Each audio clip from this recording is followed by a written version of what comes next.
Have you ever stopped to wonder what if everything they call love is nothing more than fear of being alone? What if the need to have someone is simply a disguise to avoid facing the emptiness within yourself? And what if what you call a relationship is just another way to run away from you? Nothing is closer to the truth than the discomfort we feel in solitude. The Stoics urged us to imagine being on our deathbed, the room silent, the air heavy, the weight of your life pressing in, and to ask, did you live your own life, or did you merely exist in the shadow of someone else's? The Stoics also warned us against surrendering our inner freedom, reminding us that the chains we accept willingly are the hardest to break. We dress those chains in romance, in companionship, in the illusion of completion, but deep down, something burns. Something tears at you, whispering that you were meant for more. If you've ever felt that whisper, if you've sensed that truth hiding beneath the surface of your relationships, then you already know this conversation is for you. And if you seek the courage to face yourself without masks, to build a life rooted in your own strength and sovereignty, consider subscribing for the version of you who refuses to abandon their own soul. Most people don't fall in love because they've reached a place of wholeness. They fall because they're terrified of the silence that waits for them when the noise stops. The kind of silence that forces you to hear your own thoughts, to confront the questions you've been avoiding for years. There's an empty space in their life, a space that feels too wide, too echoing, too raw, so they fill it with another person. Not always because they deeply want that person, but because it's easier than facing themselves. We rarely talk about how much of what we call love is simply a beautifully dressed form of avoidance. It's easier to get lost in someone else's stories, emotions, and needs than to confront our own. Carl Jung once wrote, "Loneliness does not come from having no people around you, but from being unable to communicate the things that seem important to you." And for many, a relationship isn't a bridge to true connection. It's a shield from that loneliness, a way to pretend they are understood, even when they've never truly understood themselves. The problem is, when love is rooted in fear, it becomes fragile. Every disagreement feels like a threat, every moment of distance like a crack in the glass. The relationship starts to carry the impossible task of holding together not just two lives, but also the unresolved parts of each person. And when those cracks begin to show, panic sets in. People cling harder, negotiate away their own values, silence their desires, and bend themselves into shapes that don't quite fit, just to keep the other person from walking away. It's not love at that point. It's a survival tactic. It's a way to keep from being left alone with the very silence they've been running from. In love, the opposite often happens. We seek to be validated, accepted, approved, and in the process, we trade away the raw honesty that could actually help us grow. This is why so many lose themselves in relationships without even realizing it. The process is subtle, almost invisible at first. You compromise on small things, where to eat, what to watch, how you spend the weekend. It feels harmless. It feels like partnership. But then the compromises grow. You hold back parts of yourself because you know they won't understand.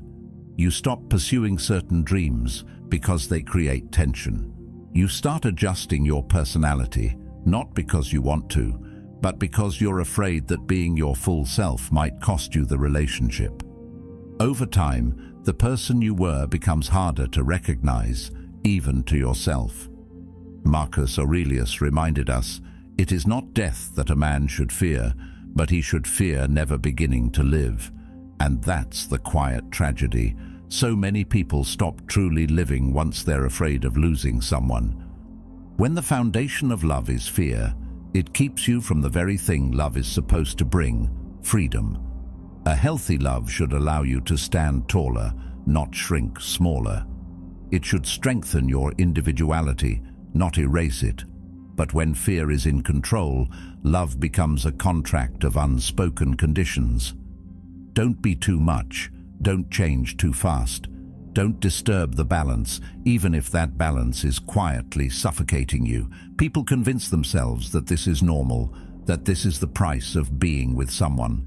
But what they don't realize is that this price is far higher than they think.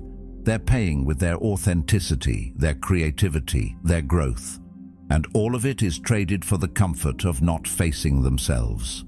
The irony is, the silence they're running from is not their enemy, it's their teacher.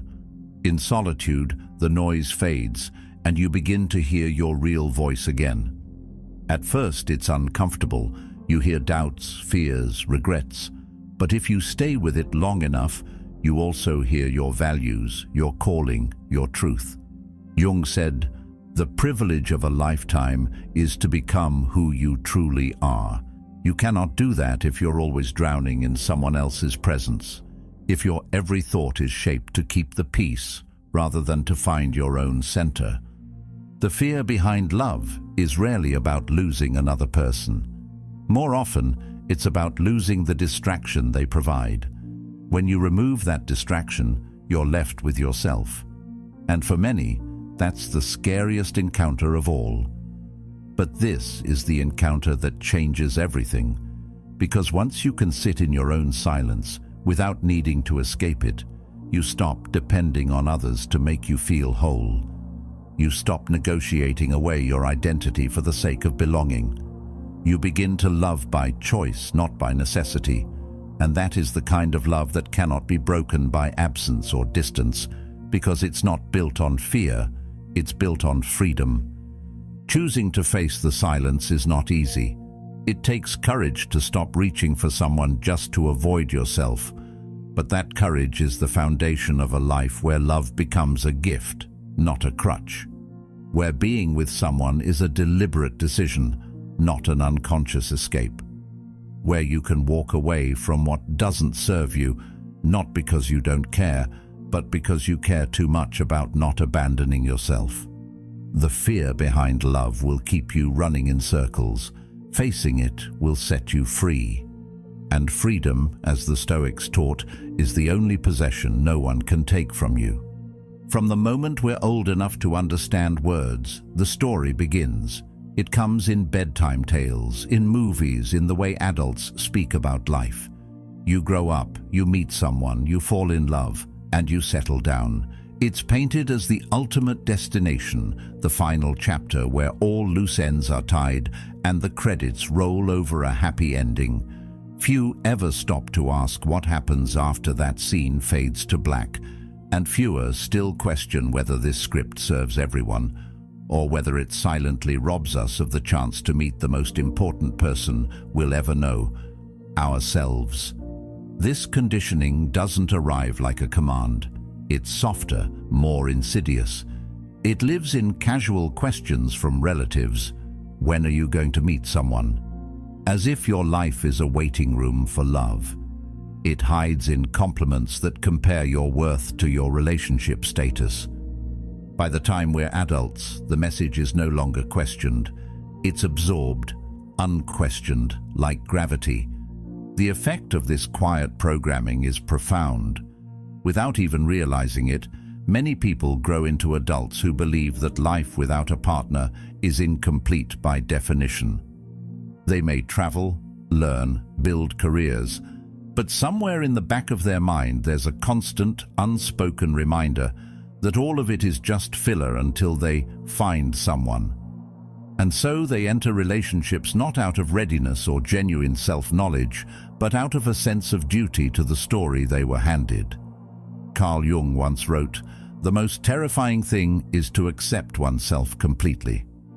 For many, a relationship becomes a way to avoid that terrifying work.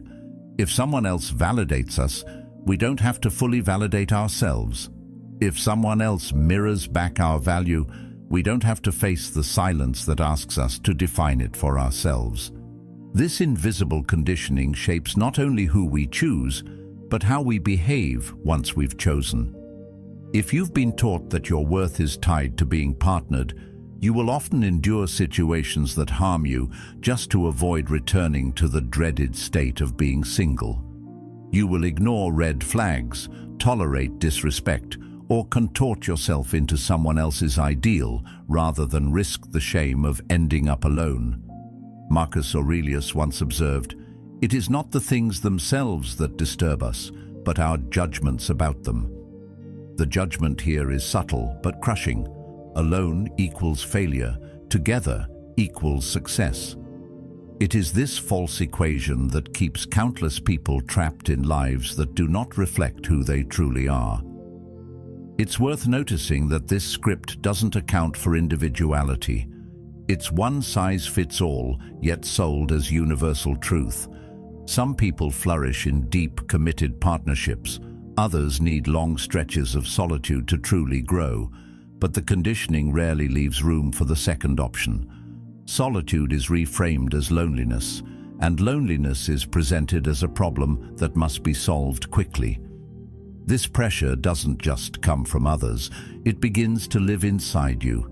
Even when no one is watching, you might feel restless in your own company, as if you're wasting time by not moving toward that prescribed ending. Over time, this restlessness becomes the background music of your life. You learn to measure your progress, not by how well you've come to know yourself, but by how close you are to fulfilling the cultural blueprint. The danger of living by this blueprint is that it discourages deep self-exploration. If the goal is already set, why bother wandering off the path? Why question whether the destination fits who you've become? The conditioning tells you that discovering yourself is secondary to finding someone else, and in doing so, it subtly invites you to abandon parts of yourself that don't fit neatly into a relationship narrative. You might suppress ambitions, interests, or unconventional ideas because they could make it harder to fit the mold.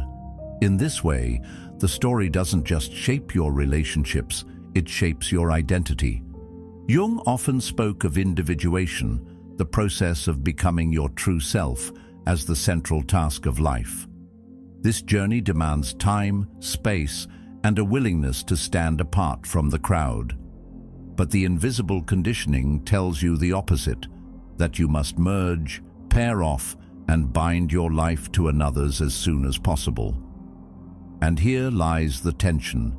Individuation asks you to turn inward, while the script demands you look outward. Without realizing it, you may spend decades living in the tension between these two forces, pulled away from your own becoming by the gravitational pull of expectation. It's not that love or companionship is wrong. The issue is when it becomes compulsory, when it's sought reflexively, without considering whether you're ready or whether the person you're becoming is even compatible with the role you've been taught to play. Relationships entered under the weight of conditioning often become mirrors of that conditioning, safe, familiar, but unchallenging. You may find comfort, but you won't find the full truth of yourself. And the tragedy is that by the time you notice, years may have passed, and the person you could have been feels distant, almost unreachable. The first step in loosening the grip of this conditioning is awareness. To see the story for what it is, a story, not an absolute law, changes everything. When you realize you're free to write your own script, the urgency to find someone fades. You begin to see the space of being single not as an absence, but as a rare opportunity. An open field where you can plant ideas, dreams, and parts of yourself that would never survive in the cramped soil of living solely for someone else's approval. The Stoics would call this living in accordance with nature, aligning your life with your own nature, not the artificial narratives handed down to you. Breaking free from the invisible conditioning doesn't mean rejecting love forever. It means refusing to let the fear of being alone dictate the course of your life. It means choosing to know yourself deeply before you choose to share yourself. Because when you finally meet someone from a place of wholeness, you won't be seeking them to fill a void. You'll be inviting them to walk beside you on a path you've already made your own. And that is the kind of connection that no conditioning can manufacture, because it's born from freedom, not from fear. It doesn't happen in a single moment you can point to.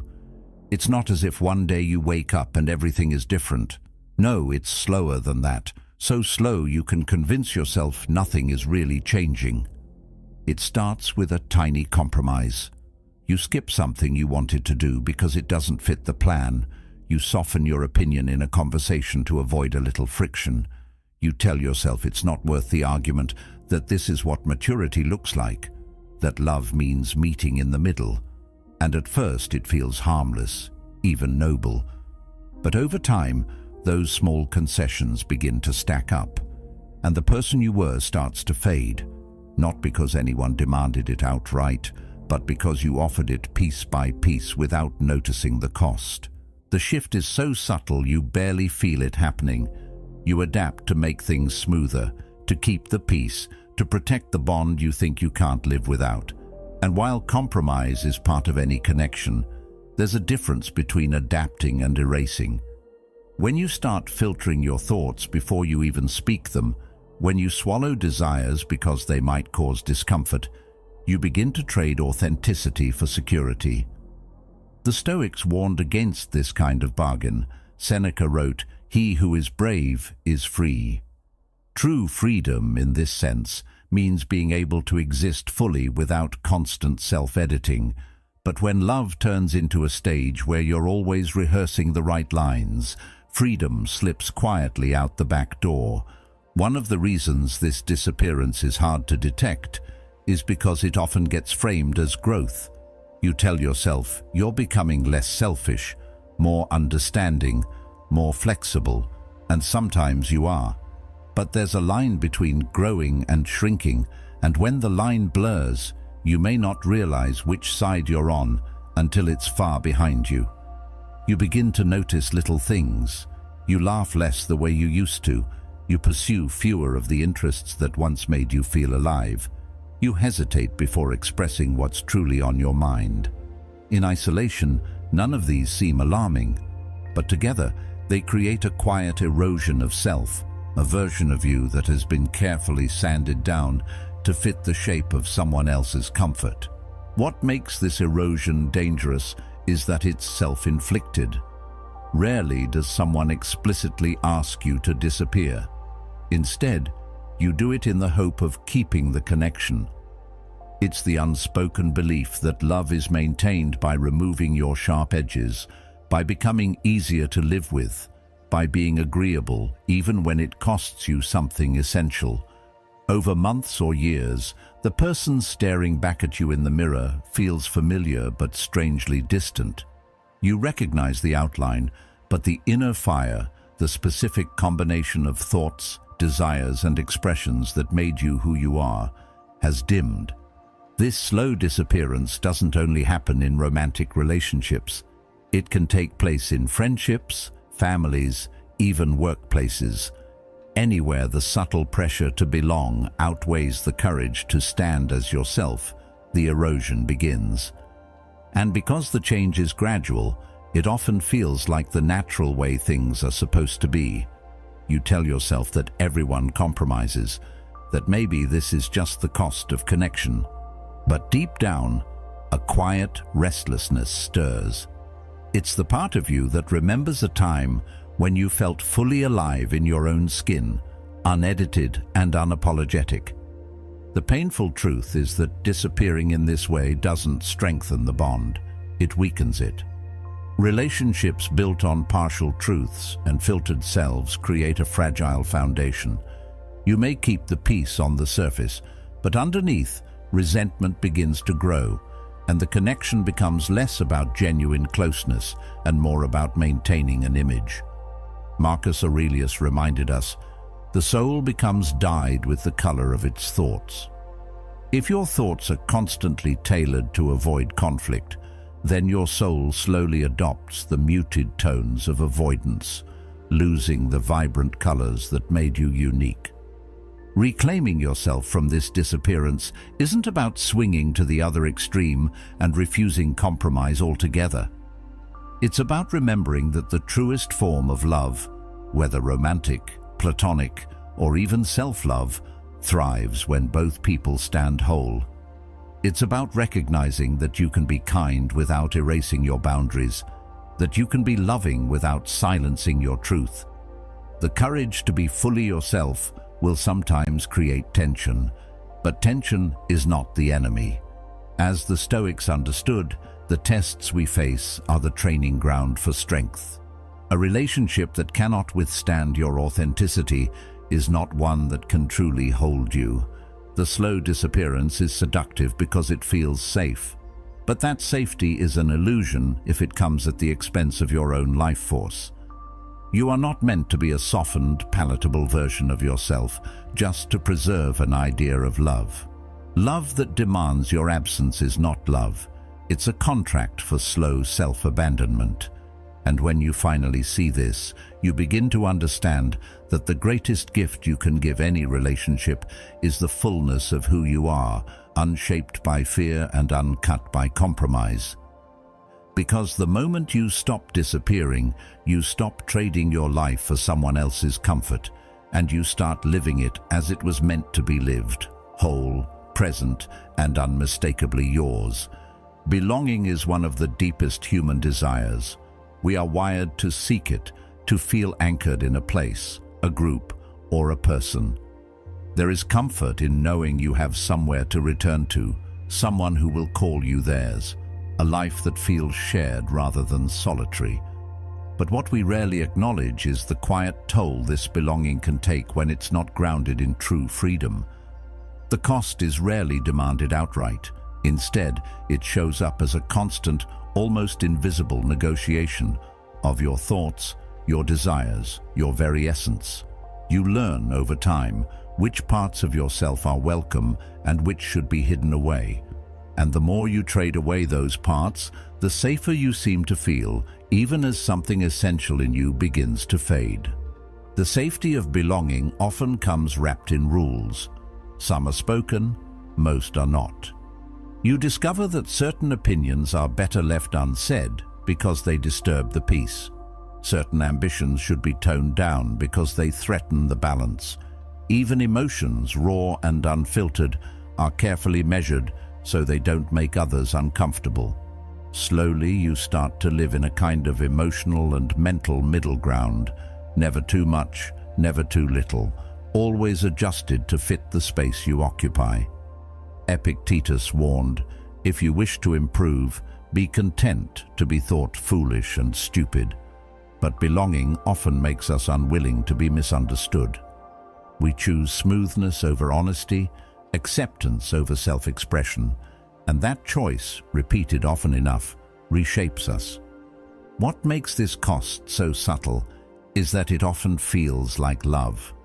You tell yourself you're compromising because you care, because you're a good partner, friend, or family member, and sometimes that's true. But the line between healthy compromise and self-erasure is thin, and belonging has a way of pushing you toward the latter without you noticing. One day you realize you're no longer saying what you think unless it's safe. You've stopped chasing certain dreams because they don't align with the shared plan. You've become careful, measured, less spontaneous, not because you wanted to change, but because change threatened the approval you had worked so hard to secure. The cost of belonging isn't always paid in dramatic moments of betrayal or loss. More often, it's paid in small, almost invisible installments. The joke you didn't make because you weren't sure how it would land. The truth you didn't speak because it might cause conflict. The risk you didn't take because it would require explaining yourself to someone who wouldn't understand. Each of these seems minor in isolation, but together they form a pattern. Over time, you begin to live not for your own clarity or authenticity, but for the stability of the group or the relationship. You trade pieces of your individuality for a sense of security, believing that the more you give, the more you'll belong. If your thoughts are constantly adjusted to match the expectations of others, your soul will inevitably lose its own distinct color. Staying single, or even just choosing solitude when needed, means you keep ownership of your thoughts, desires, and essence without the constant background negotiation. It's not about isolation, it's about sovereignty. It's about knowing that every decision you make comes from your own center, not from a calculation about how it will be received. This isn't to say that connection is inherently dangerous. Love, friendship, and community can be powerful sources of growth and joy, but they only serve you if they allow your full presence. When belonging requires constant self-editing, it's not connection, it's a subtle form of control. And control, no matter how softly applied, limits your capacity to live as yourself. Jung believed that individuation, the process of becoming whole, cannot happen when your sense of self is dependent on the approval of others. You cannot integrate the parts of you that are hidden away to maintain belonging. To choose yourself over the comfort of belonging is not easy. It can mean standing apart from the group, breaking unspoken rules, or letting go of relationships that cannot hold your truth. It can mean moments of loneliness that feel sharper than you expected. But it also means living without the weight of constant adjustment, without the slow erosion of your voice and vision. And in that freedom, something remarkable happens. You begin to belong to yourself in a way no one can take away. The cost of belonging is real, but so is the reward of keeping your own life in your own hands. Staying single doesn't mean you reject love or connection. It means you refuse to trade your essence for them. It means that when you do choose to belong somewhere, it will be on your terms, as your whole self, without shrinking to fit. Because belonging is sweetest when it doesn't come at the expense of who you are. And freedom, once claimed, makes every other kind of connection richer, deeper, and truer. When you strip away the constant hum of other people's voices, something unexpected rises in its place. At first, it's unsettling, the kind of quiet that feels almost too loud. You notice thoughts you didn't realize were there, ideas that had been buried under conversations, obligations, and the steady pull of someone else's presence.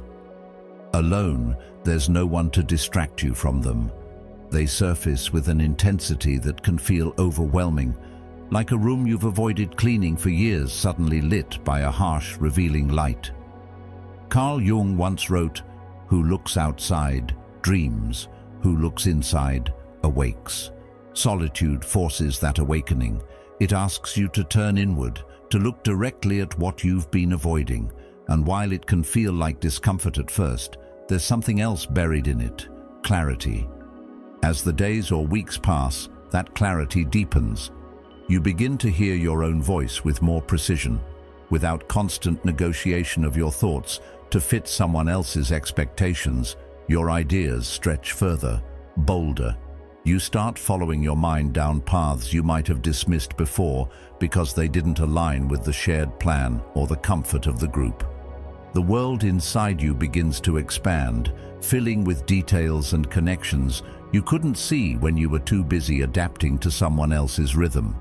This is the part people rarely talk about when they speak of being alone, the way your mind sharpens when there's nothing to dilute it. At first, solitude can feel like a kind of loss, especially if you've been conditioned to see it as absence. No partner to share your day with, no one to consult before making decisions, no immediate echo of your words. But as you lean into it, you realize that absence has been misunderstood all along. What you've actually been given is space, pure, unclaimed, unmeasured space. And space has a way of revealing the truth. Marcus Aurelius said, "You have power over your mind, not outside events. Realize this, and you will find strength." In solitude, that truth becomes undeniable. You stop outsourcing your validation, your direction, your worth. They start coming from the inside out, and the power in that shift is hard to describe until you've felt it. The more time you spend in this space, the more it changes you. At first, you fill the silence with noise, music, screens, conversations with anyone who will listen, but slowly you start letting the silence be. You discover that not all thoughts need to be drowned out, that some of the discomfort you feel in stillness is simply the process of meeting yourself again. It's in that stillness that desires become sharper. You realize which dreams are truly yours and which were inherited from someone else's vision for your life. You feel the pull toward things you had long forgotten mattered to you. This is when solitude begins to shift from uncomfortable to addictive, not because you want to avoid people, but because you've tasted the freedom of living without constant compromise. There's a peculiar kind of energy that comes from being alone on your own terms. It's not the isolation born of rejection or loss. It's chosen, deliberate, and rooted in self-respect. The Stoics would see this as aligning with nature, living according to your own inner compass. You start to notice how much of your life before was built around reacting to someone else's mood, their needs, their plans. Now, your energy is directed toward creation. You're not managing another's emotions before you can explore your own. You're not tempering your excitement or holding back an idea because it might be misunderstood. In this space, time feels different. There's a stretch to it, an openness that allows for deeper work and deeper thought.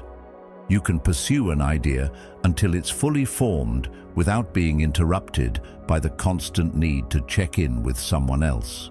You can start something at midnight because you feel inspired, or stop in the middle of a project to follow a new thought without having to explain yourself. It's in these moments that you realize how much energy you've spent before on simply maintaining the balance of shared life. That energy is now yours to invest where it matters most. Of course, solitude isn't a constant stream of inspiration. There are days when the quiet feels heavy, when you wish for the ease of someone else's presence. But even in those moments, you begin to understand the weight has meaning. It's shaping you, building your capacity to stand on your own, to sit with your own mind without running from it. Eventually, the space solitude creates stops feeling like a void and starts feeling like home. You realize that the truest connections you'll ever have, with others, with the world, with your own work, are richer when they grow from this foundation. You no longer fear being alone because you've seen what can be built there. And once you've experienced the sharpness of thought, the clarity of vision, and the unfiltered pull of your own desires, you'll protect that space fiercely. Not as a wall against the world, but as the ground on which you stand, steady and unshakable. Because when you belong fully to yourself, no connection can take that away, and no absence can strip you of it. From the earliest stories we're told, there's a common thread, a promise that somewhere out there exists another person who will complete us. It's in fairy tales, in songs, in movies. You're not whole until you find your other half. At first, this idea feels romantic, even comforting. It suggests that life's deepest fulfillment comes not from within, but from merging with another. But beneath that comforting surface is a subtle, dangerous belief that on your own, you are incomplete. And when you accept that belief, you begin to live as though your worth and stability depend on someone else. This myth has a quiet way of shaping your decisions. If you think you are incomplete, then every action is weighed against the hope of attracting or keeping another person. Your choices begin to orbit around the possibility of being chosen, of being enough for someone else. You might adjust your ambitions so they don't threaten the relationship, or downplay parts of your personality that don't fit the image of a perfect partner. Over time, your identity becomes less about what feels true to you and more about what will secure connection. This isn't love, it's dependence disguised as devotion. And dependence, no matter how pretty the packaging, slowly erodes individuality. Dependence is seductive because it offers a false sense of security. It tells you that as long as the relationship remains, you're safe. But that safety comes at a cost. You start to measure yourself not by your own standards, but by how well you fit into someone else's life. You ignore the quiet signals from within, the dissatisfaction, the suppressed curiosity, the unspoken dreams, because chasing them might disrupt the bond. Epictetus wrote, "If you want to be free, then wish for nothing that depends on others." Freedom doesn't grow in the soil of dependence. Instead, it shrinks there, until one day you realize you've built your life on ground that can disappear at any moment. When you buy into the myth of incompleteness, relationships stop being choices and start being lifelines. The thought of losing the other person isn't just about emotional pain. It feels like losing a part of yourself. That's why people stay in situations that no longer nourish them, why they silence their instincts and ignore their needs. They believe leaving would mean becoming less than whole. But the truth is, you were never half of a whole. You were always an entire person, capable of love, creation, and purpose without needing to fuse yourself to another. The wholeness you seek from someone else can only ever be built from within. It's worth asking, where did this belief come from? In part, it's cultural. Societies often idealize the couple, the family unit, as the highest form of personal achievement. Single life is framed as a waiting room, a temporary state you should aim to escape. Even language reflects this bias. Terms like settling down suggest that only in partnership can life find its true form. But this narrative leaves out the reality that partnership is not a guarantee of fulfillment, and singleness is not a sentence of lack. Marcus Aurelius reminded himself, "Very little is needed to make a happy life. It is all within yourself." The myth of incompleteness hides this truth, keeping people searching outward when the real work is inward. Breaking free from this myth doesn't mean rejecting relationships altogether. It means approaching them from a place of self-sufficiency rather than need. When you no longer see yourself as a fragment waiting to be completed, love becomes a choice, not a dependency. You can give without fear of losing yourself, and you can receive without making it your source of identity. This kind of love is richer, deeper, because it's built between two whole people who can stand alone if needed. Jung understood this dynamic well. He believed that true connection could only occur when both individuals had confronted their own inner world, rather than using each other to avoid it. The challenge is that choosing wholeness can feel lonely at first.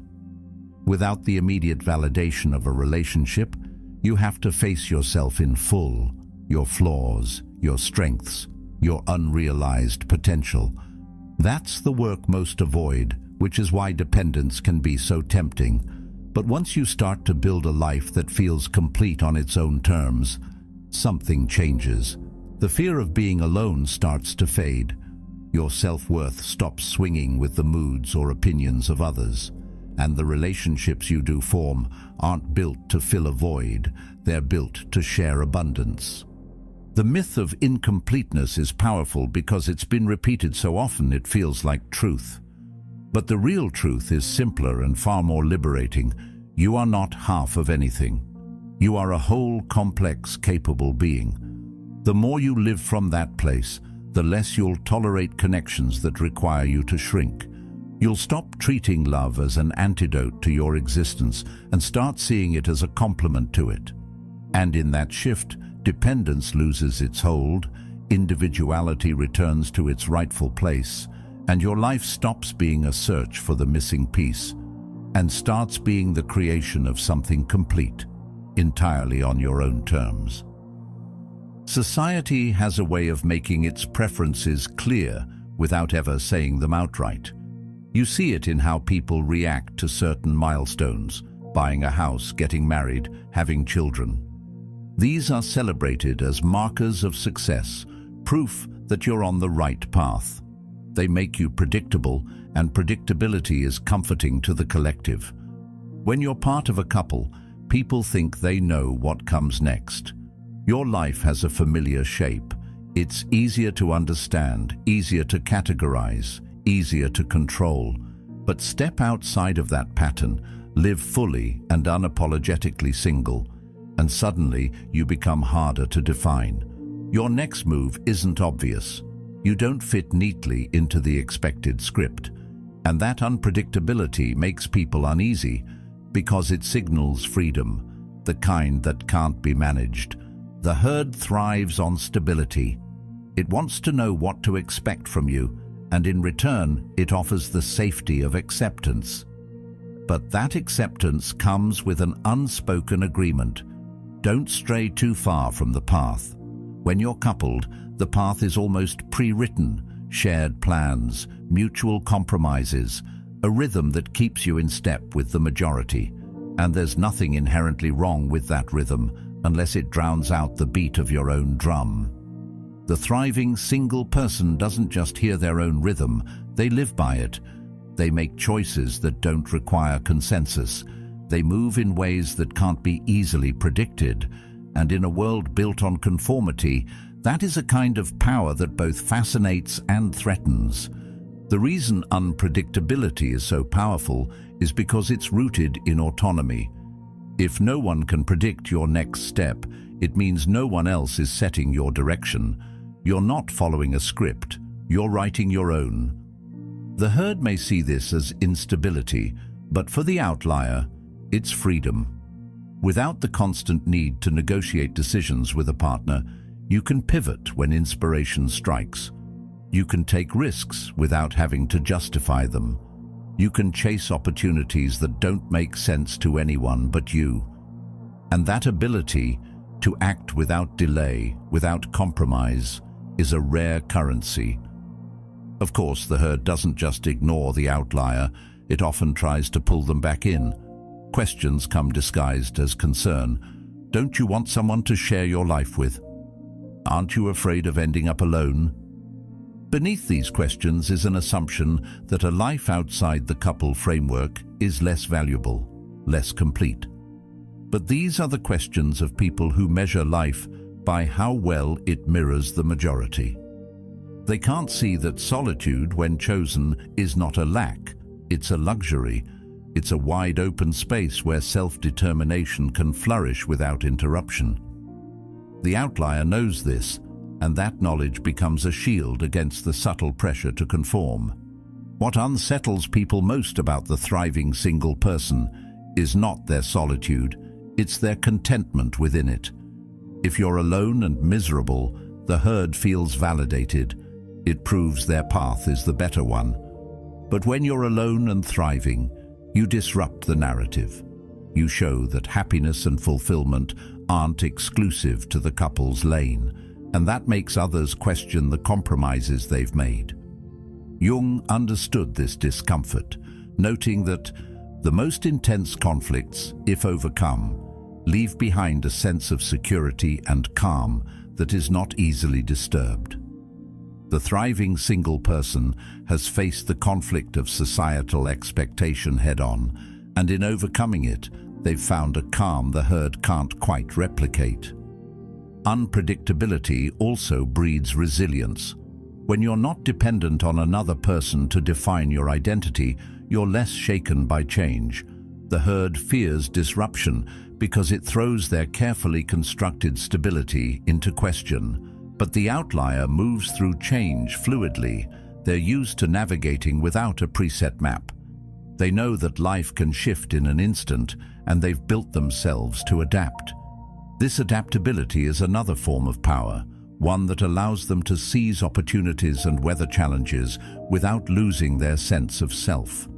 In the end, the difference between the herd and the outlier isn't about relationships, it's about agency. The herd follows patterns laid out by others, finding safety in numbers. The outlier takes the risk of stepping off the path. knowing that the terrain may be unpredictable, but also knowing that it is theirs to explore. And in claiming that risk, they gain something the herd often sacrifices: the right to live entirely on their own terms. The thriving single person understands that unpredictability is not chaos, it's potential. It's the openness to be shaped by choice, rather than by default. They're not rejecting connection. They're rejecting the idea that connection must come at the cost of individuality. And in a world that constantly rewards predictability, the outlier's refusal to be easily defined is both a rebellion and a declaration. I belong to myself first. That kind of self-possession can't be given, and it certainly can't be taken. It's built, earned, and protected, and once you have it, you realize it's the rarest kind of power there is. The greatest ideas rarely arrive when you're surrounded by noise. They don't tend to grow in rooms filled with chatter, constant movement, and the weight of other people's expectations. They emerge in the still hours, when the world feels far away and there's no one pulling at your attention. There's a certain electricity in those moments. The long nights when you're lost in thought, the quiet mornings when you wake without obligation. In solitude, your mind roams without needing permission. It wanders into strange territory, stumbles onto connections it wouldn't have made under the gaze of an audience. Carl Jung once said, "Solitude is for me a fount of healing which makes my life worth living." What he understood is that creation isn't just about inspiration, it's about space. Without that space, the raw material of thought doesn't have room to take shape. When you're alone, you can chase an idea without having to justify why it matters. You can follow a thought into the depths of obsession without having to explain yourself to someone else's logic. You can let it consume you for hours, days, even weeks, and there's no one to tell you to slow down or step back. That freedom, to sink fully into your own process, is a rare gift in a world obsessed with constant connection. It's in that freedom that the creative edge sharpens. Without compromise, without the subtle pressure to adjust your pace for another person, your mind learns to stretch in ways that can't happen in the crowd. Crowded spaces, whether physical or emotional, tend to pull your attention outward. You're aware of others, aware of how your actions might be interpreted, aware of what's expected of you. That awareness can be useful in collaboration, but it's poison to certain kinds of thought, the kind that needs to be unruly, unmeasured, and untouched by outside influence. Solitude removes the need for approval. You're no longer creating to be seen a certain way. You're creating because something within you demands to be brought into existence. Seneca noted, "We must take a break from the world and withdraw into ourselves." It's not withdrawal out of avoidance. It's withdrawal as an act of preservation, to protect the fragile beginnings of an idea until it's strong enough to face the world. The absence of expectation is what makes solitude such fertile ground for creation. When no one is waiting on you to produce a certain kind of work, you're free to explore the strange, the impractical, even the absurd. And it's often in those directions that the most original ideas live.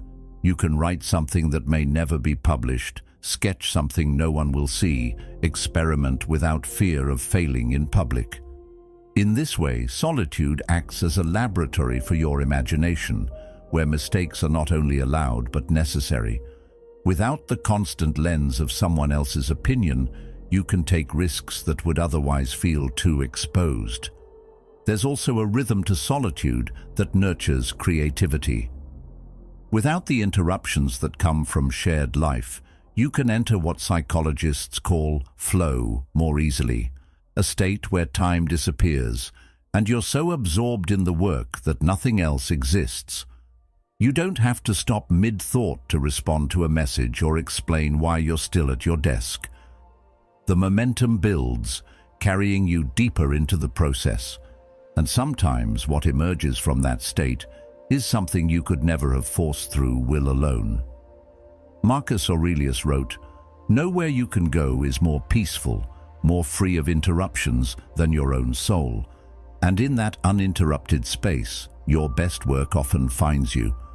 The creative edge of being alone isn't just about producing more, it's about producing work that feels truer. In the absence of others, you stop mimicking. You stop unconsciously shaping your ideas to match what's popular or what will be praised. You stop editing before you've even begun. What comes out is raw, unfiltered, and entirely yours. Even if it's imperfect, it carries your signature in a way that work made under constant influence never can. That authenticity is worth more than polish, because it's the foundation of a voice that can't be replicated. This is why so many thinkers, writers, and artists throughout history have sought solitude, not as a rejection of people, but as a necessary ingredient in their work.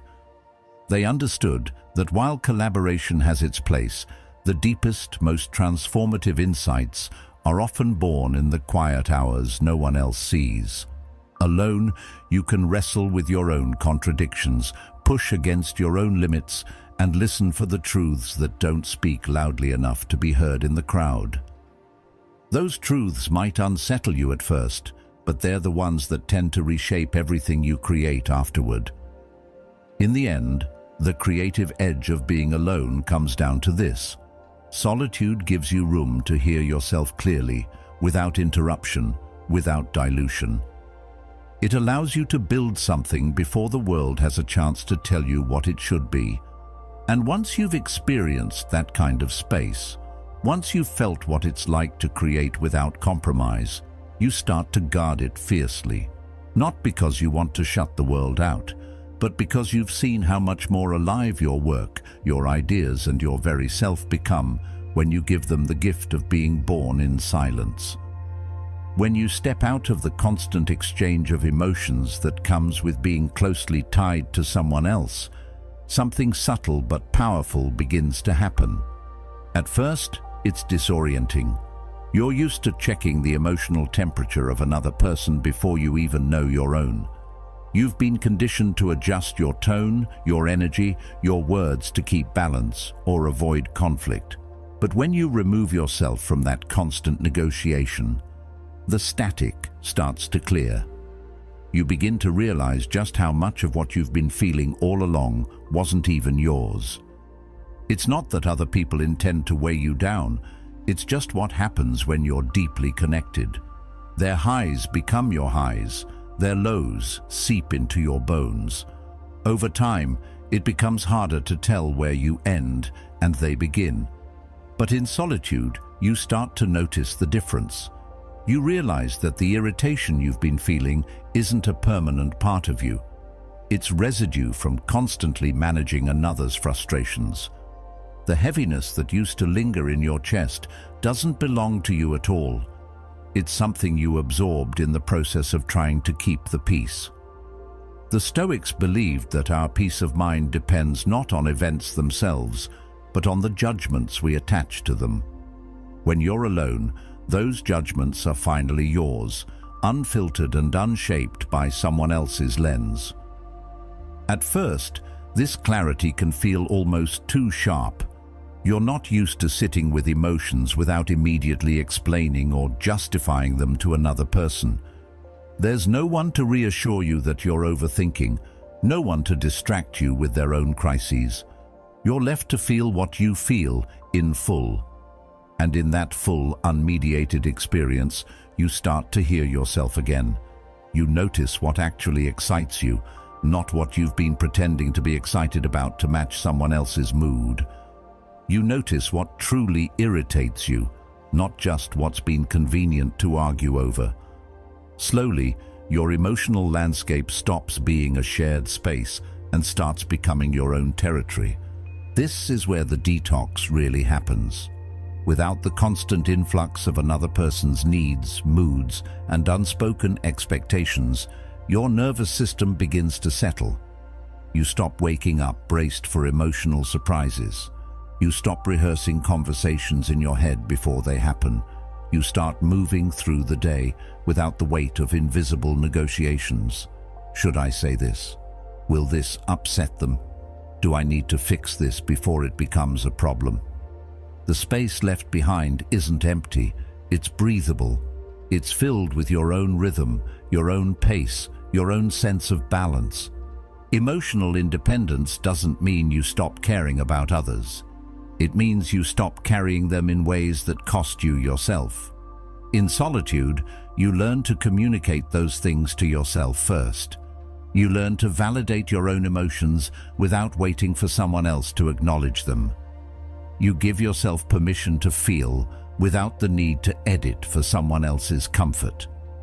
And when you do re-enter connection with others, you do so from a place of groundedness rather than entanglement. One of the most surprising parts of this process is the way joy changes. When you're constantly linked to another person's emotional state, your joy is never entirely yours. It's either amplified by their happiness or dampened by their unhappiness. Alone, your joy becomes self-generated, steady, and less vulnerable to being pulled apart by someone else's storm. You start noticing the small, pure pleasures that were once background noise, the way light hits your kitchen in the morning, the sound of your own laughter at something only you find funny, the calm that comes from simply being in your own space. This emotional detox is not always comfortable. There will be moments when you feel the absence of someone else's emotional presence as a kind of emptiness. You might even feel the pull to seek out that old entanglement just to feel something familiar. But if you can resist the urge to fill the silence too quickly, you'll discover that the emptiness was never emptiness at all. It was space waiting to be reclaimed by you. Space where your own voice, long overshadowed, can begin to speak again. In the end, the emotional detox that comes from solitude is less about removing others from your life and more about removing the haze they unintentionally create around your inner world.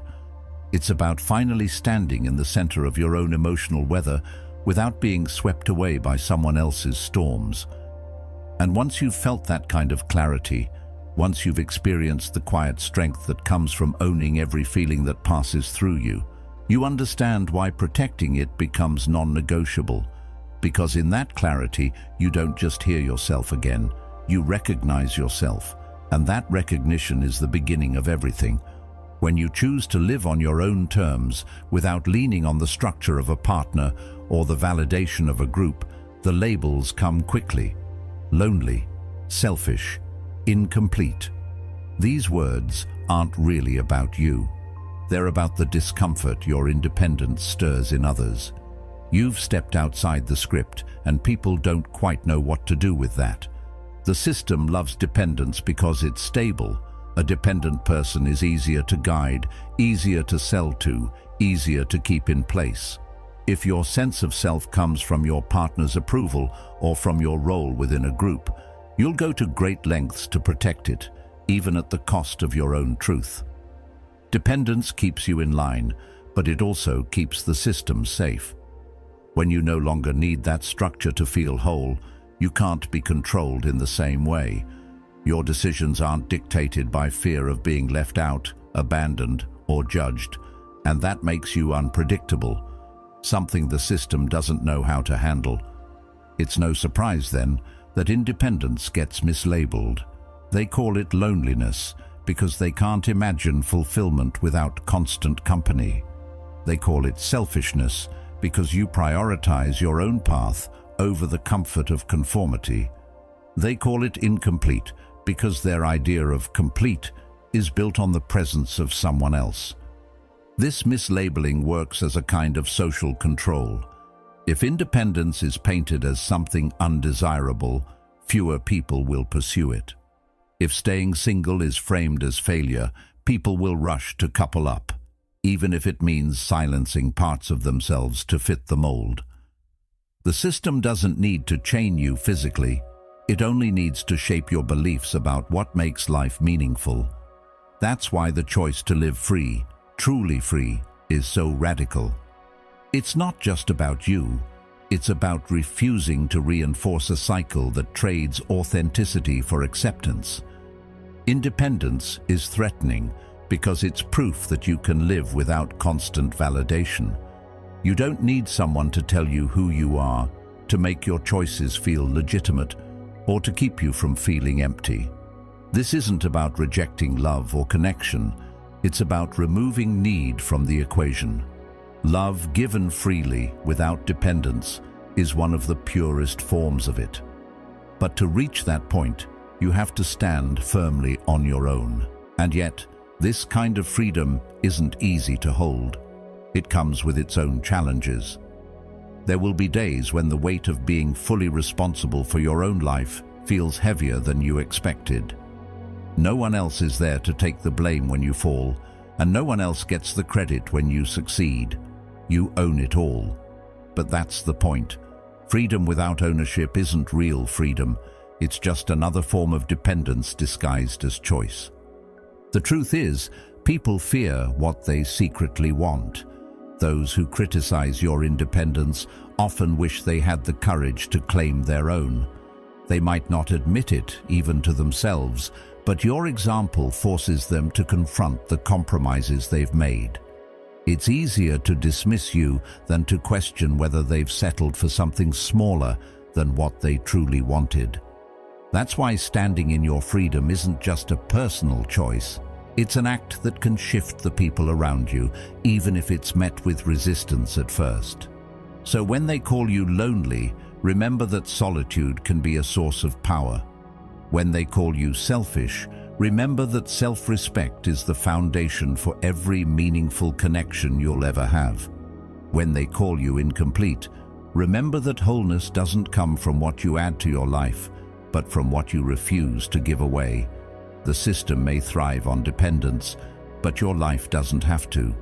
The mislabeling will fade in importance once you see it for what it is, a sign that you've stepped outside the boundaries others feel safest in. And once you've stepped out, you'll realize there's far more space out here than you were ever led to believe. Sovereignty isn't something you stumble into.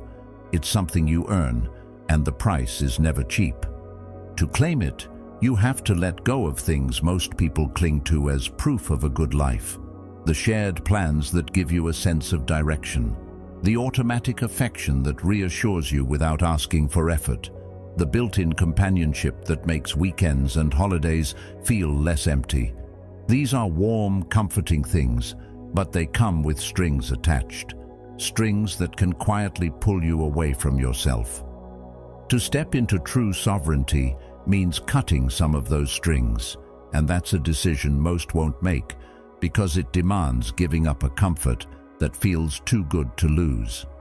In solitude, there is no one to validate or veto your decisions. Every choice is yours alone. That freedom can feel intoxicating and terrifying all at once.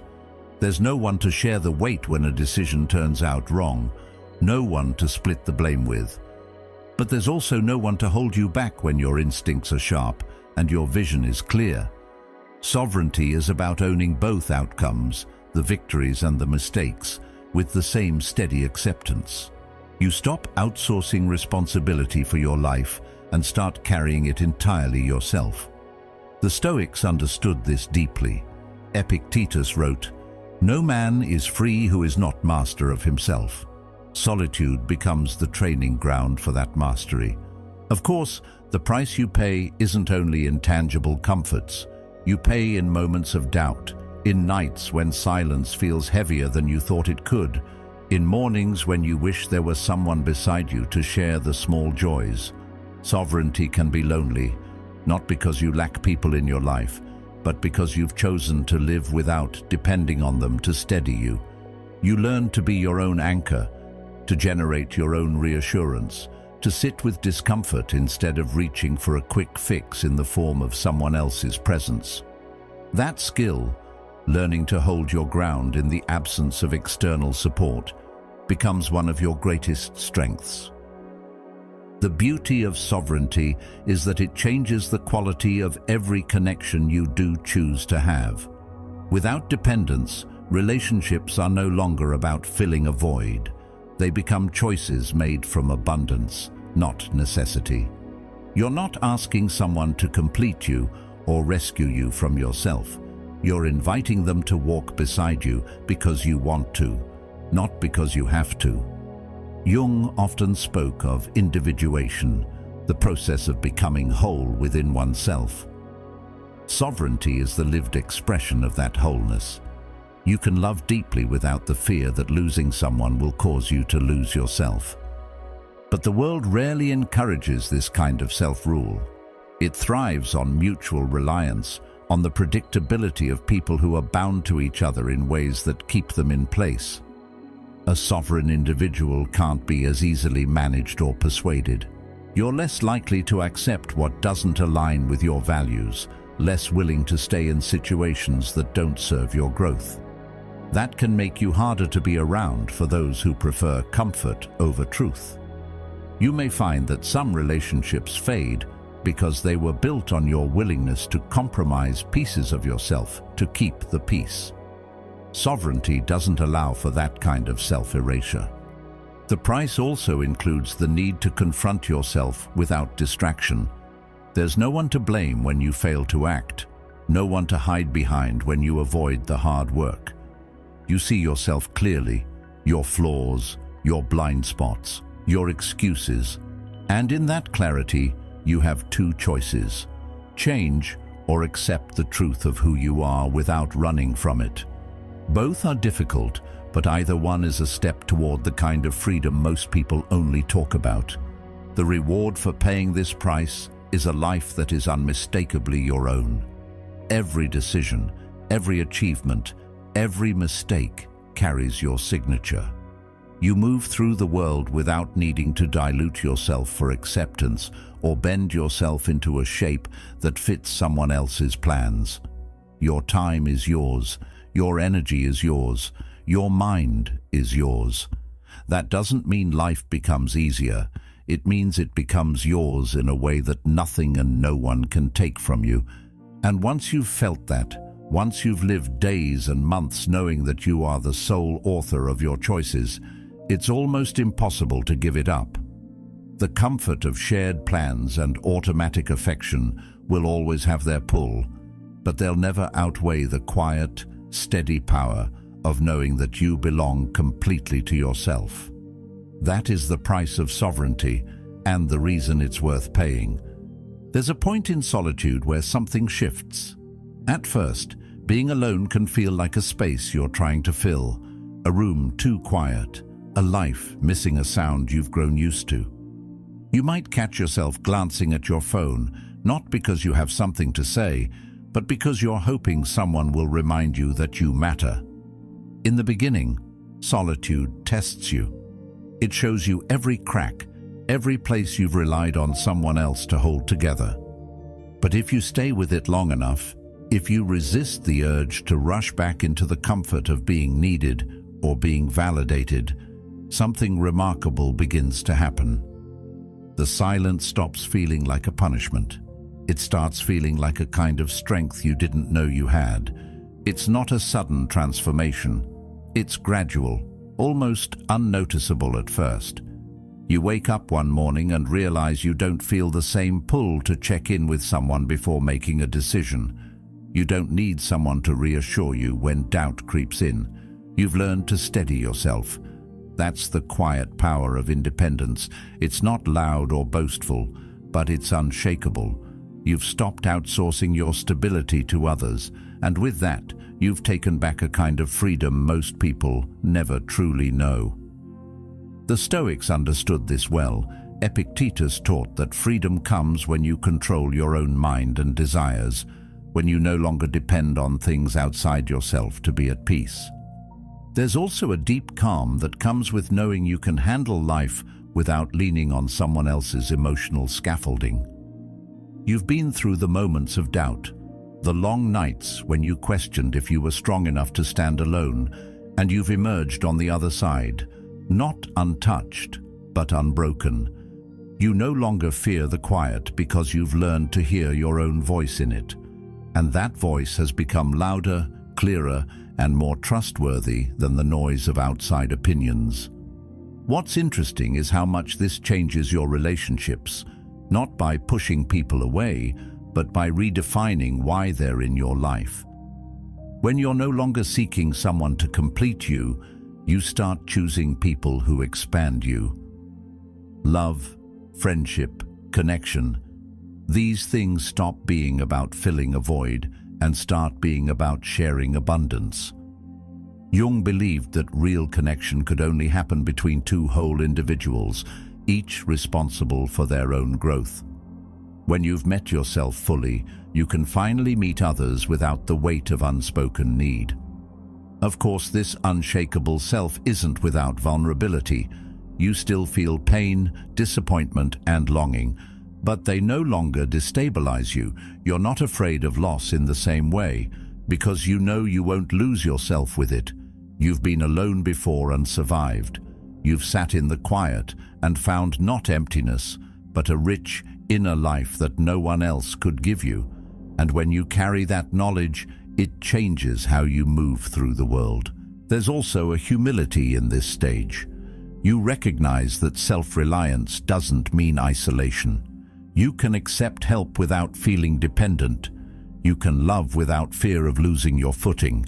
You can let people come and go without it shaking your foundation, because your foundation is no longer built on their presence. It's built on you. This is the paradox of true freedom. The more you belong to yourself, the more freely you can give yourself to others. And perhaps the most profound part is the way your sense of time changes. You no longer rush to fill your days to avoid being alone with your thoughts. You savor moments in a way you couldn't before, because you're not trying to escape them. Even ordinary experiences, a walk at dusk, a quiet meal, an evening with a book, take on a richness. They're not placeholders between bigger, more important events. They are the life itself. When you finally meet this version of yourself, you realize you were never truly incomplete. You were just obscured by noise, distraction, and dependence. And now that you've stripped that away, you see what was there all along, a self that is whole, steady, and deeply alive. That's the moment you become unshakable. And once you've felt that, you know you can never go back to the kind of life where your peace depends on someone else holding you together. Because the truth is, the self you've finally met isn't fragile. It's the strongest thing you'll ever stand on. In the end, the greatest freedom you'll ever know is the moment you realize you are already whole. Protect that truth, live by it, and never let the world convince you otherwise. The truth is, most people are terrified of being alone. The silence, the stillness. It's uncomfortable, isn't it? They fill the emptiness with distractions, relationships, and noise, always looking for something or someone to occupy their time, because the alternative is facing something far more daunting, themselves. But what if I told you that the key to strength and clarity doesn't lie in running from that discomfort, but in embracing it? Think about it. When was the last time you sat in silence without the urge to fill it with anything? No phone, no distractions, no constant noise. Stoicism teaches us that the most profound insights come from within, that in stillness we find truth. It's in those moments of solitude that you truly learn who you are. You stop seeking validation from others and start realizing your own worth. If you're ready to explore how solitude can shape your life, to break free from the need for constant approval, and to step into a version of yourself that is truly unstoppable, consider subscribing. By doing so, you're committing to a path of growth and self-discovery, one where you become the master of your own destiny. The truth is, most people are terrified of being alone. The silence feels uncomfortable, almost unbearable, doesn't it? When you remove the noise of constant interaction, there's a space, a void, that people instinctively rush to fill. They surround themselves with distractions, seeking validation from others because they fear what they might find in that emptiness. But here's the truth. Solitude is not the enemy.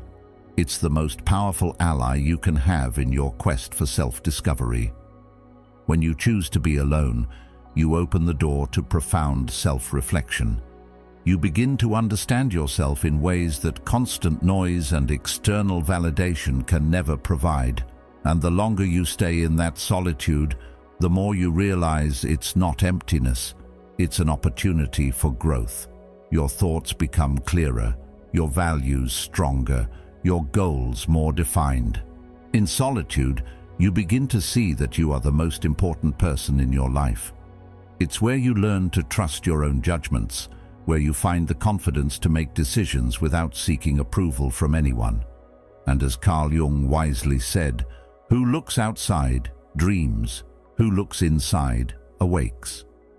In those moments of solitude, you wake up to your true potential, discovering strength in silence.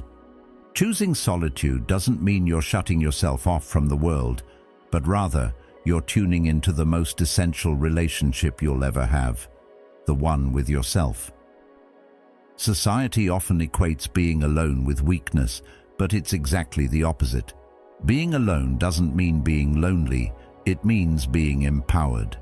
It's a state where you can really evaluate who you are, what you want, and where you're headed.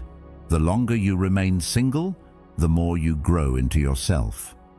You begin to realize that your happiness doesn't depend on someone else's presence or approval. You start finding joy in your own company, understanding that you don't need to rely on others to feel complete. This is where true confidence is born.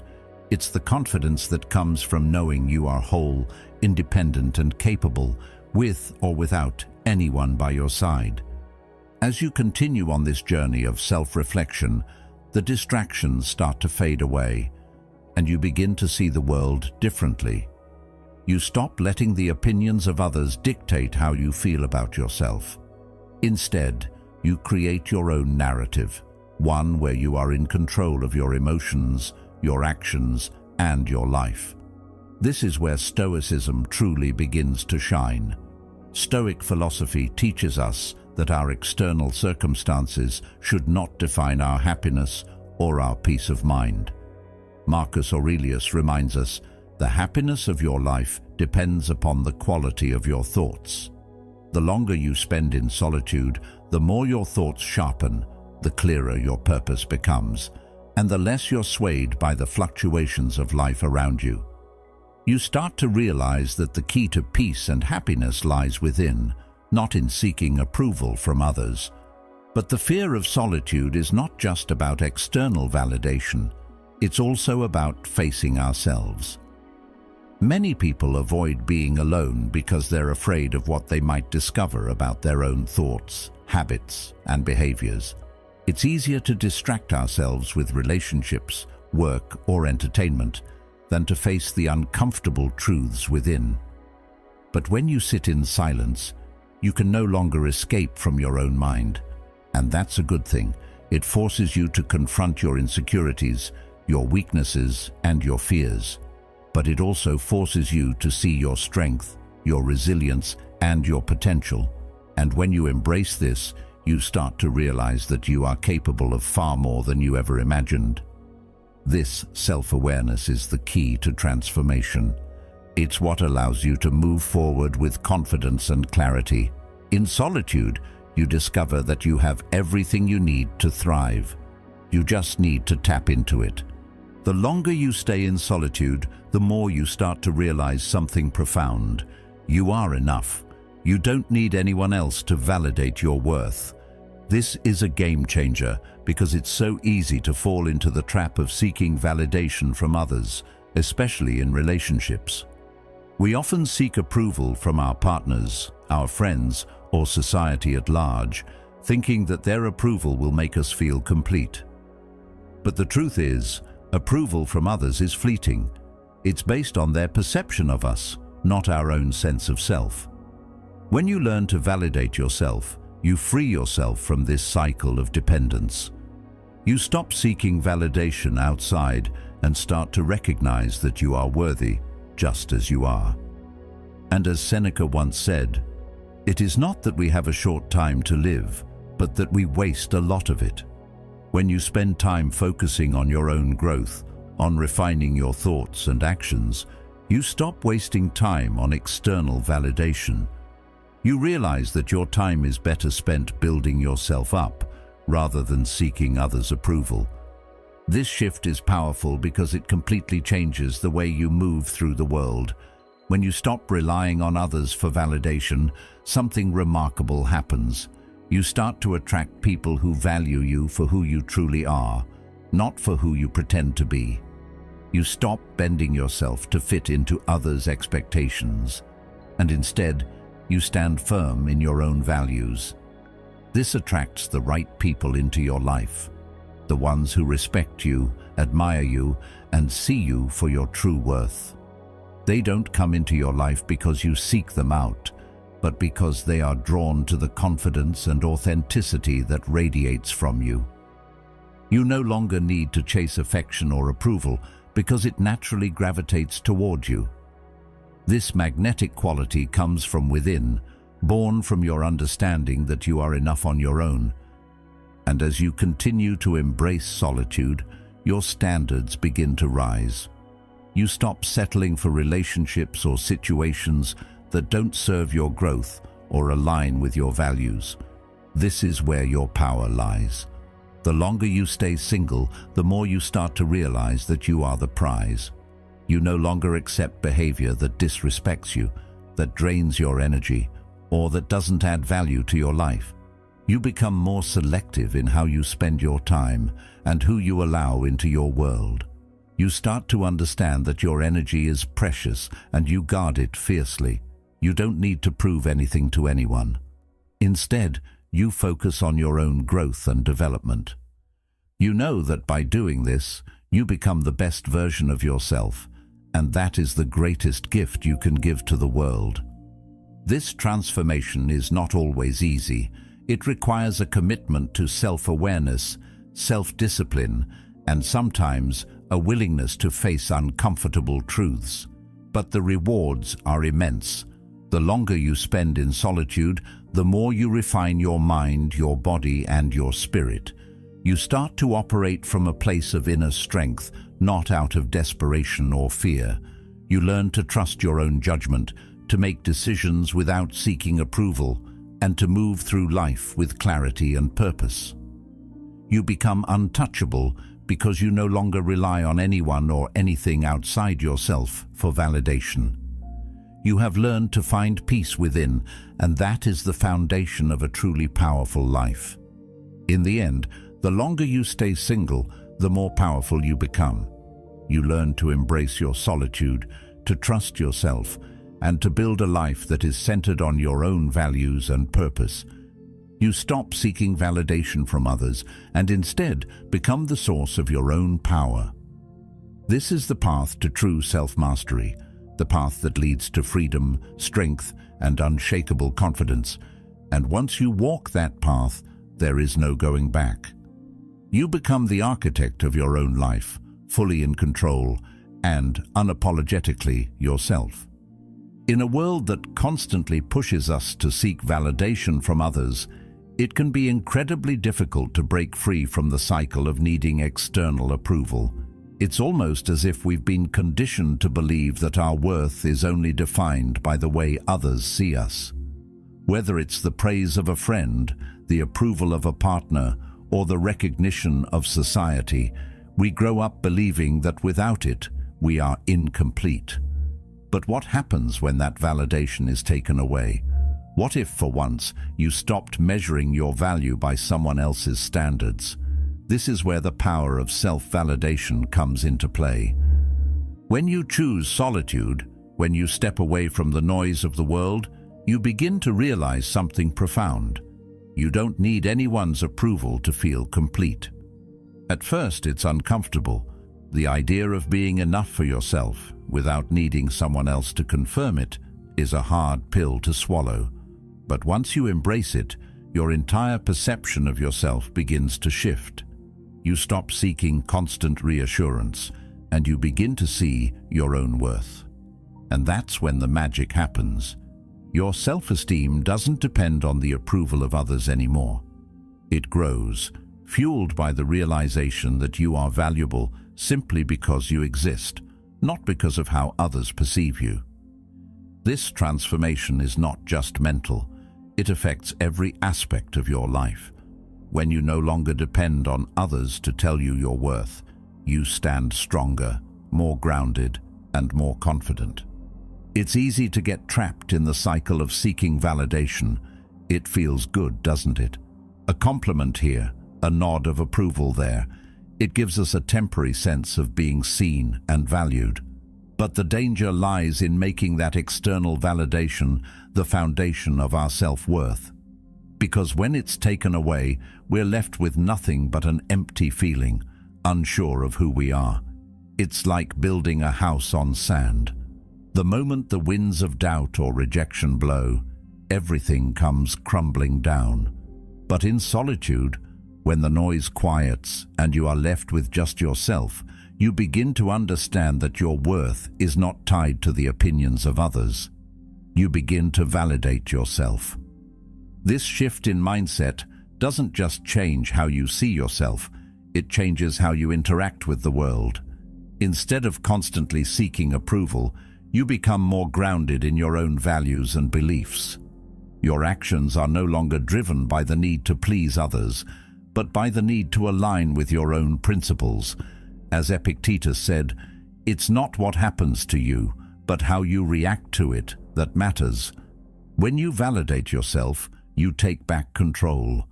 You stop reacting to the opinions and judgments of others and start responding from a place of inner strength. You realize that your sense of worth is something you carry with you, not something dependent on the approval of others. In a way, self-validation is an act of liberation. It's about setting yourself free from the chains of external expectation. It's about giving yourself the permission to exist fully as you are, without apology or compromise. The beauty of self-validation is that it's not fleeting. It doesn't rely on the whims of others. It's permanent, grounded in the understanding that your value is intrinsic, not based on what others think of you. When you stop measuring your worth by outside opinions, you open the door to true freedom. You stop chasing external approval and start living authentically. As you begin to embrace self-validation, you notice a shift in the way others treat you. People are naturally drawn to those who are confident in their own worth. When you stop seeking validation from others, you stop chasing after things and people who don't align with your values. Instead, you attract relationships and opportunities that are rooted in mutual respect, not in the need for approval. The power of self-validation lies in its ability to make you a magnet for what is truly aligned with who you are. You stop wasting time on situations that drain you, and instead, you focus on the things that uplift and inspire you. The longer you walk this path of self-validation, the more you realize that your self-worth doesn't fluctuate based on external circumstances. You become unshakable. Life's ups and downs no longer control how you feel about yourself. Whether you face success or failure, praise or criticism, your value remains the same. This is the strength that comes with self-validation. It's the unshakable confidence that comes from within, not from others. When you stop seeking validation, you stop depending on outside circumstances to dictate your emotional state. You become your own source of stability, and in that stability, you find the freedom to be truly yourself. But this journey isn't always easy. It requires you to let go of old patterns of thinking, of old ways of seeking external validation. It requires a deep level of self-awareness and self-acceptance.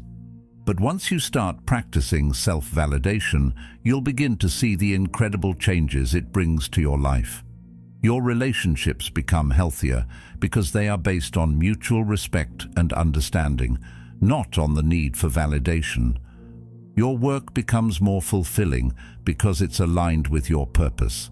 not with the desire for approval, and your sense of self-worth becomes something unshakable, something that cannot be taken away by the opinions or actions of others. This is where the true power lies. Self-validation is not just about feeling good about yourself, it's about stepping into your full potential. When you validate yourself, you give yourself permission to be great. You stop holding yourself back out of fear of judgment or rejection. Instead, you move forward with confidence, knowing that your worth is already established, that you are already enough. This doesn't mean you stop growing or improving. It means that you accept yourself as you are, while also striving to become the best version of yourself. It's a journey of self-empowerment, where you learn to trust in your own abilities and value. As you continue down this path, you start to realize that you are the only one who can truly determine your worth. You are not at the mercy of anyone else's opinions or expectations. You are the creator of your own self-image, and you have the power to shape it however you choose. This realization is both liberating and empowering. It's the key to living a life that is authentic, fulfilling, and free from the need for constant approval. In conclusion, the power of self-validation is transformative. It shifts your mindset from one of dependence to one of independence. It allows you to embrace who you are without fear of judgment or rejection. And it frees you from the cycle of seeking approval from others, giving you the confidence to live authentically and pursue your goals with unwavering clarity. Once you start validating yourself, you realize that you don't need anyone's approval to feel complete. Your worth is already established, and that realization changes everything. It's the foundation of true self-confidence and the key to living a life that is truly yours. There comes a point in everyone's life when they realize they've been seeking something outside themselves. Whether it's the approval of friends, family, or a partner, many of us spend years searching for validation from others. We seek confirmation that we are enough, that we are loved, or that we belong. This constant need can be exhausting. But what happens when you stop chasing it? What happens when you let go of the idea that your worth is dependent on the people around you? The truth is, the moment you stop chasing validation is the moment you begin to experience true freedom. And it's not just about feeling better, it's about transforming the way you engage with the world. The shift from dependency to independence is not just an internal change. It starts to affect the way you interact with everyone around you. When you no longer seek validation from others, something remarkable happens. You stop being a participant in the never-ending game of seeking approval, and you begin to live for yourself. You stop bending over backward to please others, to earn their praise, or to fit into their expectations. You stop trying to mold yourself into what others think you should be, and when you make that shift, the world around you starts to shift as well. Think about it. When you're constantly seeking something from others, whether it's affection, praise, or approval, you're giving away your power. You're handing someone else the keys to your emotional state, allowing their opinion to dictate how you feel. But the moment you stop seeking their validation, you take those keys back. You step into your own power, your own authority, and that's when things start to change. When you stand in your power, when you stop looking to others to define you, you become magnetic. It's the paradox of life. When you stop chasing something, that's when it starts chasing you. People are drawn to confidence, and real confidence comes from within. It's the quiet, unwavering belief that you are enough, regardless of what others think of you. When you stop seeking approval, you no longer need to prove anything to anyone. And when you no longer need to prove anything, people begin to take notice. They see the change in you, the ease with which you move through life, the sense of peace and strength that radiates from within. They start to wonder what it is about you that makes you so comfortable in your own skin. And that right there is how attraction works. Attraction is magnetic because it comes from a place of independence. It's not about pursuing someone or something in desperation. It's about standing firmly in your own truth and letting everything else fall into place. Carl Jung once said, "The most terrifying thing is to accept oneself completely." It's terrifying because we've been taught to look outside ourselves for validation. But when you embrace who you truly are, when you stop trying to fit into someone else's mold, you unlock a level of confidence that is impossible to fake. That confidence is what draws people in. When you stop needing them, they begin to want you. This isn't just about romantic attraction. The shift from dependency to independence influences every aspect of your life, from your friendships to your career. People are drawn to those who don't need them. When you stand in your own power, people begin to see you differently. You're no longer the one who is chasing after their approval. You're the one they start seeking out. This shift in dynamic is not only liberating, it's empowering. You start to realize that you are the one in control of your life. Your happiness, your success, your fulfillment, all of it comes from within. You stop waiting for others to give you permission to be who you are. But it's not just about attracting others. It's about creating a life that is aligned with your values, your desires, and your purpose. When you no longer need validation, you become free to make decisions that are true to yourself. You stop compromising for the sake of others, and you start living for yourself. The beauty of independence is that it allows you to create a life that reflects who you truly are. You no longer feel the pressure to fit into the mold of what society expects of you. You start creating your own path, making choices that align with your inner truth. And that path is unique to you. The more you embrace independence, the more you realize that you are capable of creating everything you need. You don't need to rely on others to complete you, to validate you, or to make you feel important. You are complete as you are. You are the only person who can define your worth, and once you accept that, you stop seeking validation from the outside world. Your worth is not something that can be given or taken away by others. It's something that is inherent in you, and when you realize this, you become unstoppable. It's important to note that this shift doesn't mean you shut yourself off from others. Independence doesn't mean isolation. It means freedom. It means that you are no longer bound by the need for validation, and as a result, you can engage with others in a more authentic and meaningful way. When you stop seeking approval, you start building relationships that are based on mutual respect, not on the need to be validated. You no longer settle for relationships that drain you or make you feel small. Instead, you attract relationships that support your growth, that challenge you to become better, and that align with your values. As you continue down the path of independence, you begin to see just how much power you have. You start to trust yourself more, to make decisions with confidence, and to live life on your own terms.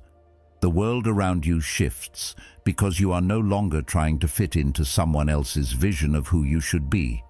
You've created your own vision, and now you are living it, and that is when the true magic happens.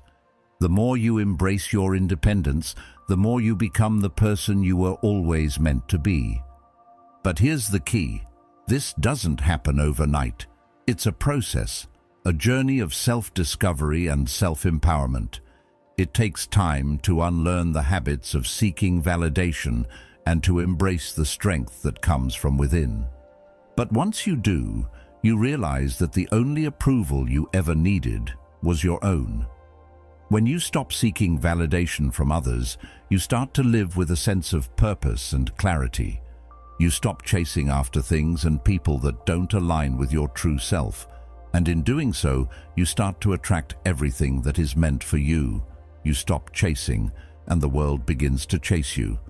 In conclusion, the transition from dependency to independence is one of the most liberating and powerful shifts you can make in your life. It starts with the realization that you are enough just as you are. Once you embrace that truth, you stop seeking validation from others, and that's when everything begins to change. You attract the right people into your life. You make decisions that align with your values, and you create a life that is authentically yours. When you stand in your own power, you stop chasing, and that's when the world starts chasing you. This is the paradox of life and the secret to living with true freedom. There's a point in life when the constant noise and distractions begin to feel like an oppressive weight. It's as if the world is always pulling you in 1,000 different directions, demanding your attention, your energy, your time. The chatter never stops, be it through social media, conversations, or the pressure to keep up with the expectations of others. It's easy to get swept up in this chaos, to feel like you need to stay in the loop, to always be reacting to the noise around you. But what happens when you choose to step away from that noise, when you embrace the quiet and focus on what truly matters? That's when the magic begins. That's when you discover the power of solitude. Solitude has a way of cutting through the distractions. When you're alone, when you aren't constantly surrounded by external noise, you begin to realize just how much of your energy has been wasted on things that don't really matter. You start to see that the opinions of others, the judgments, the societal expectations, all of that fades away. In the quiet, you're no longer competing with anyone, no longer trying to impress anyone, no longer following someone else's idea of success. This is when you begin to truly hear your own voice, when you start to realize what you truly want out of life. It's a moment of clarity. You no longer care about fitting into someone else's mold or following the crowd. You begin to care only about your own journey. This process isn't always easy. The world is noisy, and it's hard to turn down the volume, especially when we've spent so much time responding to the demands of others. But the longer you spend in solitude, the more you begin to notice how unnecessary all of those distractions are. You start to recognize that the constant need to keep up with others' expectations isn't a requirement for your happiness or success. In fact, it's quite the opposite. The more you remove the noise, the clearer your path becomes. You start to focus on what truly matters: your mission, your growth, your future. And with each passing day, the more aligned your life becomes with your true purpose. As Carl Jung once said, your vision will become clear only when you can look into your own heart. Solitude provides the space for this self-reflection. In the silence, you begin to understand who you are and what you truly want. You stop being influenced by the fleeting opinions of others, and instead, you begin to shape your life based on what resonates with you at the core. This clarity gives you the ability to focus. The distractions that once seemed so important begin to fade into the background. The need to keep up with everyone else starts to lose its grip on you, and in its place, you begin to focus on building the life you truly want. This clarity doesn't just come from thinking about what you want in life. It comes from the deep work of examining your values, your desires, and your goals.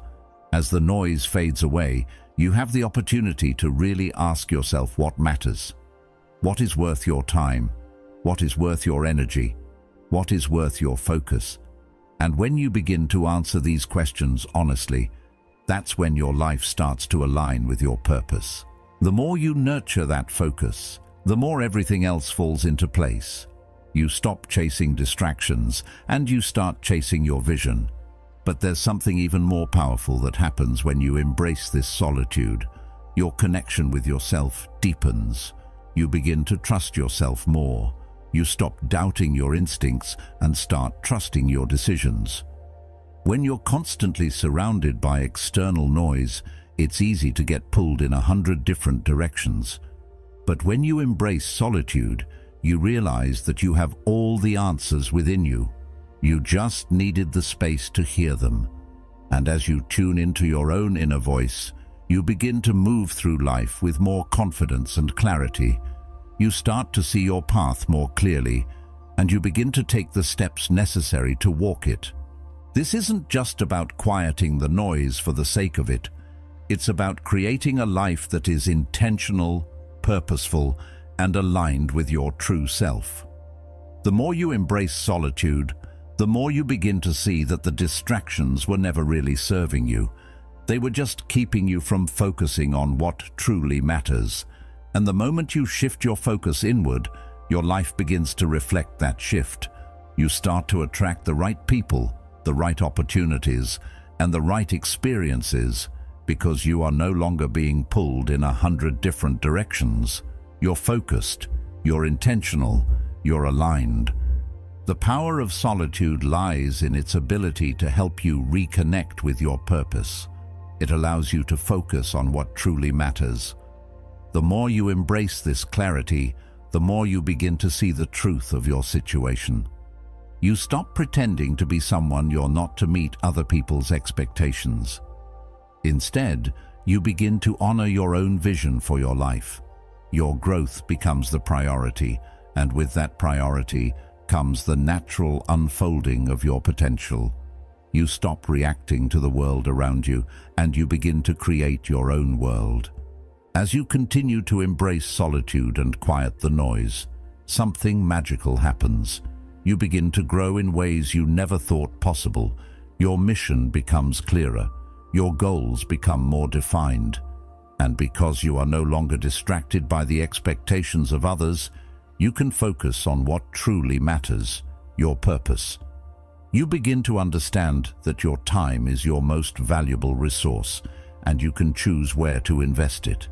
No longer do you need to worry about pleasing everyone else. Instead, you pour your energy into building a life that feels true to you. And this is where the real transformation happens. As you continue to focus, as you continue to silence the distractions and align your life with your purpose, you begin to realize just how powerful you are. Your clarity brings strength, your focus brings power, and the more you nurture this focus, the more your life aligns with your true purpose. It's not a matter of trying to keep up with everyone else. It's about creating a life that's uniquely yours. The more you embrace solitude, the more you embrace your own power. The distractions fade, the noise quiets, and you are left with only what matters: your mission, your growth, your future. And in that space of quiet, you find the strength to become the person you were always meant to be. In the end, it's not about avoiding the noise forever.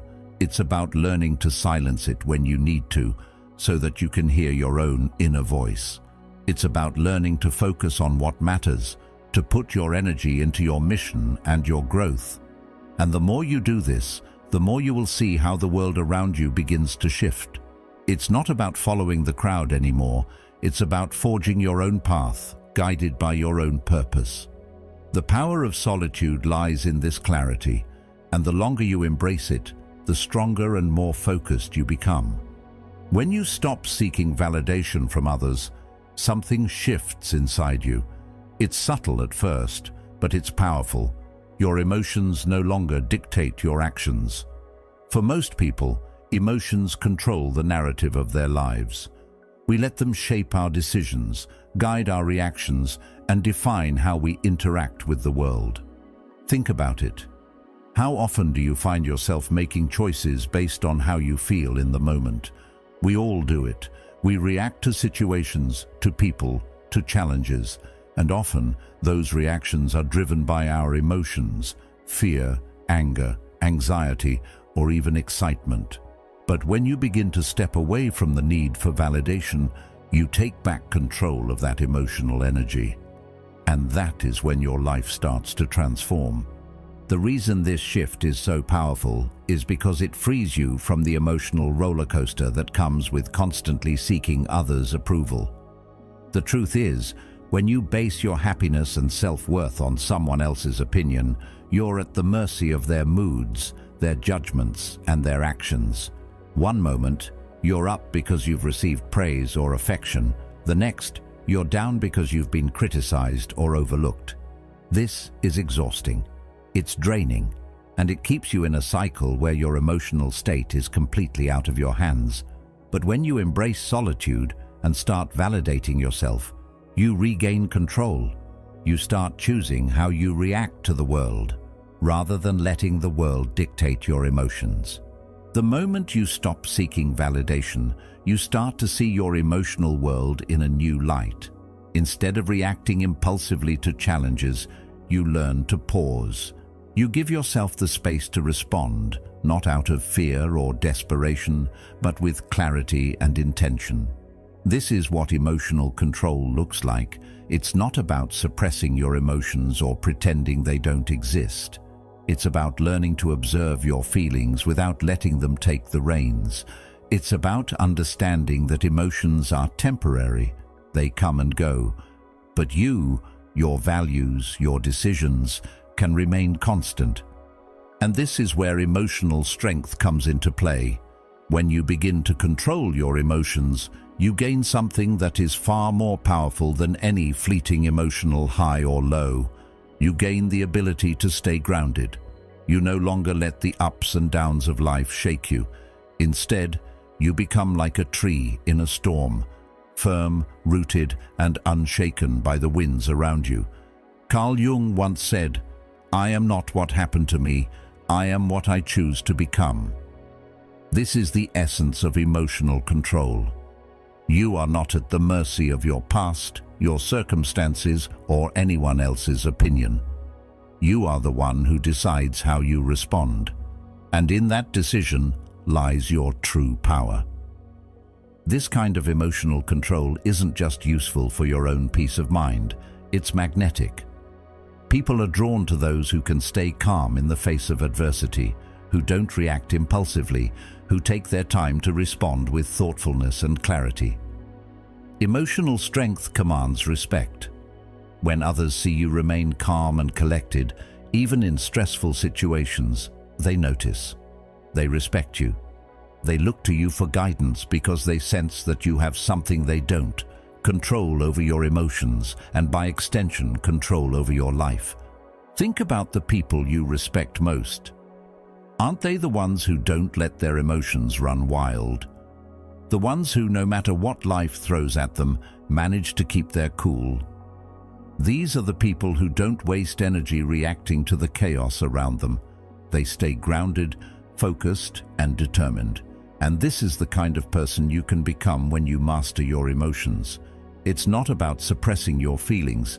It's about understanding them, processing them, and choosing how to respond. It's about gaining the freedom to act based on your values, not on how you feel in the moment. This kind of emotional strength also has a profound effect on your relationships. Think about how much more stable and fulfilling your connections with others would be if you weren't constantly reacting to emotional triggers. When you stop seeking validation from others, you stop being at the mercy of their moods or opinions.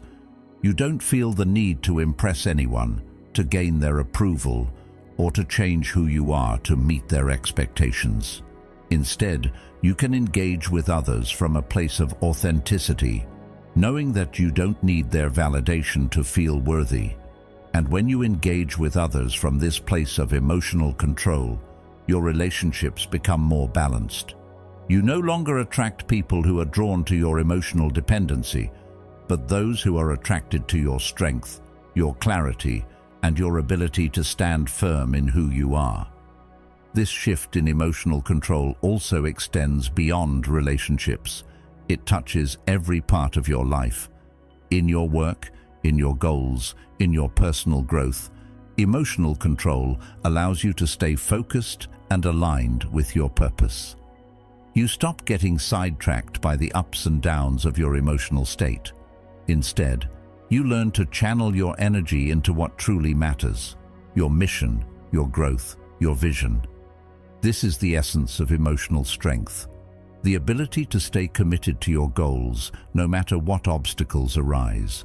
It's the ability to remain calm and focused in the face of challenges, knowing that your success isn't determined by how you feel in the moment, but by the actions you take every single day. The more you practice emotional control, the more you begin to notice how others react to you. You stop chasing approval, and instead, you start to attract respect. People begin to value you not for your ability to seek approval, but for your ability to remain centered, grounded, and true to yourself. This respect isn't given because you demand it, but because you've earned it through your emotional strength and your unwavering sense of self. And the more respect you earn, the more powerful your presence becomes. You begin to realize that the key to true power lies not in what you can control externally, but in what you can control within. But this kind of emotional control doesn't happen overnight. It's a journey, a lifelong practice of self-awareness, self-discipline, and self-empowerment.